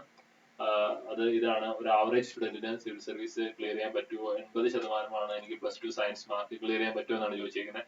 എന്റെ +2 സയൻസ് മാർക്ക് 76% അതെനിക്ക് സത്യത്തിൽ ഒരു രീതിയിലും ഒരു കാലഘട്ടത്തിലും ബുദ്ധിമുട്ടുണ്ടായിട്ടില്ല. എന്റെ MBBS പഠിക്കുന്ന സമയത്തും എനിക്ക് ഒരു ബുദ്ധിമുട്ടുണ്ടാക്കിയിട്ടില്ല. അത് സിവിൽ സർവീസിന്റെ പ്രിപ്പറേഷൻ തന്നെ അത് ഒരു രീതിയിലും ബുദ്ധിമുട്ടുണ്ടാക്കിയിട്ടില്ല. അപ്പോൾ +2 മാർക്ക് ഒരു ഡിറ്റർമിനിങ് ഫാക്ടർ ആയിട്ടൊന്നും കരുതണ്ട. നിങ്ങൾക്ക് ആഗ്രഹമുണ്ടെങ്കിൽ, നിങ്ങൾക്ക് ആവശ്യമുണ്ടെങ്കിൽ നിങ്ങൾക്ക് ഈ പരീക്ഷ തീർച്ചയായിട്ടും ക്ലിയർ ചെയ്യാൻ സാധിക്കും. ആത്മവിശ്വാസത്തോടെ പഠിക്കുക. ഇത് തീർച്ചയായിട്ടും ഒരു ബാലികേറ മലയല്ല, ആരെ കൊണ്ടും ക്ലിയർ ചെയ്യാൻ പറ്റുന്ന ഒരു പരീക്ഷയാണ്. ഇത് നല്ലൊരു ഓപ്പർച്യൂണിറ്റി ആയിട്ട് എടുക്കുക. ഈ കോവിഡ് കാലഘട്ടം നിങ്ങൾക്ക് ഉപയോഗപ്പെടുത്തുവാനും അതിൽ നിന്നും കൂടുതൽ പോസിറ്റീവ് ഔട്ട്കംസ് ഉണ്ടാക്കുവാൻ ശ്രമിക്കാം. ഒപ്പം ഇന്നത്തെ പ്രോഗ്രാമിൽ ഒരുപാട് ടെക്നിക്കൽ ഗ്ലിച്ചസ് ഉണ്ടായി. അത് ഒന്നാമത്തെ കാര്യം, ഇവിടെ നല്ല മഴയായിരുന്നു ഇന്ന് മുഴുവൻ. അതുകൊണ്ട് മൂടിക്കെട്ടിയ അന്തരീക്ഷത്തിൽ നെറ്റിന്റെ കവറേജ്, ലബാസനയുടെ നെറ്റിന്റെ കവറേജ് കുറച്ച് വീക്ക് ആയിരുന്നു. അപ്പൊ അത് ഞങ്ങൾക്ക് വേണ്ട രീതിയിൽ യൂസ് ചെയ്യാൻ സാധിച്ചില്ല. അപ്പൊ അത് ഞങ്ങൾ അപ്പോളജൈസ് ചെയ്യുവാണ്. കോളുകൾ അറ്റൻഡ് ചെയ്യാൻ ശ്രമിച്ചെങ്കിലും സാധിച്ചില്ലെങ്കിലും അവരുടെയൊക്കെ ചോദ്യങ്ങൾക്ക് ടെലിഗ്രാമിൽ അവർ അയച്ചു തന്ന ചോദ്യങ്ങൾക്ക് ആൻസർ ചെയ്യാൻ ശ്രമിച്ചിട്ടുണ്ട്. ഇനി സാധിക്കുമെങ്കിൽ ഞങ്ങൾ അടുത്തൊരു സെഷൻ ശ്രമിക്കുന്നതാണ്. കുറച്ച് കാര്യങ്ങളൂടെ ശ്രീധന്യ പറയും, അതോടുകൂടി നമ്മളിത് വൈൻഡപ്പ് ചെയ്യാം. അപ്പോ സിവിൽ സർവീസ് എന്ന് പറയുന്നത് ആത്മവിശ്വാസത്തിന്റെ ഒരു കളിയാണ്. ഈ ഫസ്റ്റ് റാങ്ക് കിട്ടിയ ആളോ എന്താ സെക്കൻഡോ തേർഡോ ആർക്കും ഞാൻ ഏതായാലും കയറും എന്നൊരു, അതായത് ഓരോ എക്സാം കഴിയുമ്പോഴും എല്ലാവർക്കും ഒരു ഡൗട്ട് കാണും. പ്രിലിംസ് കഴിയുമ്പോൾ first you will doubt yourself, കയറുമോ. പിന്നെ മെയിൻസ് കഴിയുമ്പോൾ ആ ഒരു ഡൗട്ട് വരും. ഇന്റർവ്യൂ കഴിയുമ്പോൾ ആ ഒരു ഡൗട്ട് വരും. ആ ഡൗട്ട് വന്നെന്നും പറഞ്ഞ് നിങ്ങൾ കയറൂലേ അങ്ങനെ ഒരു ഇതിലോട്ട് പോവാതെ കണ്ടിന്യൂ യുവർ പ്രിപ്പറേഷൻ. അത് നിർമ്മൽ ആദ്യം പറഞ്ഞ കണക്ക് തന്നെ ഇത് ഇൻ ദി എൻഡ് നമ്മുടെ ഔട്ട്ലുക്ക് തന്നെ കുറെ മാറും. കുറെ ഇൻഫർമേഷൻ കിട്ടും, കുറെ നോളജ് കിട്ടും. സോ എന്തുകൊണ്ടും നിങ്ങൾക്ക് ഇതൊരു വിൻ വിൻ സിറ്റുവേഷൻ മാത്രമാണ്. Believe in your self, prepare well, do well. ഇത് ഭയങ്കര സീരിയസ് ആയിട്ട് എടുക്കണമെന്നല്ല, ഇടയ്ക്കിടയ്ക്ക് എപ്പോഴൊക്കെ നിങ്ങൾക്ക് എന്താ പറയുക, ആഴ്ചയിൽ ഒരു ദിവസം എവിടെയെങ്കിലും പോവാനോ കുറച്ച് സമയം അതിനും കണ്ടെത്തണം, ഫാമിലി ആയിട്ട് സ്പെൻഡ് ചെയ്യാനും. പിന്നെ ഇപ്പോ എല്ലാവരും സുരക്ഷിതമായിട്ട് ഇരിക്കണം. എല്ലാവർക്കും ഓൾ ദി ബെസ്റ്റ്. ശരി, നമ്മുടെ സമയം ഏകദേശം തീരാറായിക്കൊണ്ടിരിക്കുകയാണ്. നമ്മൾ വൈൻഡപ്പ് ചെയ്യാൻ പോവാണ്. അതിനു മുമ്പ് കുറച്ച് കാര്യങ്ങൾ പറയാനുള്ളത്. UPSC ക്ലിയർ ചെയ്യാനുള്ള ഏറ്റവും ബെസ്റ്റ് സ്ട്രാറ്റജി എന്ന് പറഞ്ഞിട്ടുണ്ടെങ്കിൽ നിങ്ങൾ UPSC കൃത്യമായി മനസ്സിലാക്കുക എന്നുള്ളതാണ്. ആ UPSC എങ്ങനെ കൃത്യമായി മനസ്സിലാക്കാന്നുള്ളത് UPSC സിലബസ് നന്നായിട്ട് പഠിക്കുക, മാത്രമല്ല പ്രീവിയസ് ഇയർ ക്വസ്റ്റ്യൻസ് അവർ എങ്ങനെയൊക്കെയാണ് അപ്രോച്ച് ചെയ്തെന്നുള്ളതും കൃത്യമായി മനസ്സിലാക്കിയിട്ട് നിങ്ങൾ എക്സാമിന് പോവുക എന്നുള്ളതാണ് ഏറ്റവും പ്രധാനപ്പെട്ട കാര്യം. പിന്നെ എല്ലാവരും ലോക്ക്ഡൌണിലാണ്, വീടുകളിലാണ്, നിങ്ങൾക്ക് എക്സ്ട്രാ ടൈം കിട്ടിയിട്ടുണ്ട് പഠിക്കാൻ. ഈ ഒരു സമയത്ത് നല്ല രീതിയിൽ യൂസ് ചെയ്യുക. ഞങ്ങൾക്ക് കിട്ടിയ ഓൾമോസ്റ്റ് ക്വസ്റ്റ്യൻസും കവർ ചെയ്തിട്ടുണ്ട്. ഏതെങ്കിലും ഒരു ക്വസ്റ്റ്യൻ വിട്ടു പോയിട്ടുണ്ടെങ്കിൽ ഞങ്ങളത് എങ്ങനെയെങ്കിലും അതിന്റെ ഉത്തരം നിങ്ങളിലേക്ക് എത്തിക്കാൻ വേണ്ടി തീർച്ചയായും ശ്രമിക്കുന്നതാണ്. ഇനീഷ്യലി ഉണ്ടായ ടെക്നിക്കൽ ഗ്ലിച്ചസ് ഒക്കെ ഞങ്ങൾ മാറ്റിയിട്ട് നല്ല രീതിയിൽ തന്നെ ഞങ്ങൾ പെർഫോം ചെയ്യുന്നതാണ് വിശ്വസിക്കുന്നത്. നിങ്ങൾക്ക് എല്ലാവർക്കും അതിന്റെ ബെനിഫിറ്റ് ഉണ്ടായിട്ടുണ്ടാവും തന്നെയാണ് എന്റെ വിശ്വാസം. അപ്പോൾ എല്ലാവരും അടുത്ത പ്രിലിംസും നല്ല ആത്മവിശ്വാസത്തോടെ നിങ്ങൾ എന്തായാലും ക്ലിയർ എന്നുള്ള ആത്മവിശ്വാസത്തോടെ തന്നെ പോവാം. എല്ലാവർക്കും എന്റെയും എന്റെ ടീമിന്റെ all the very best. Thank you.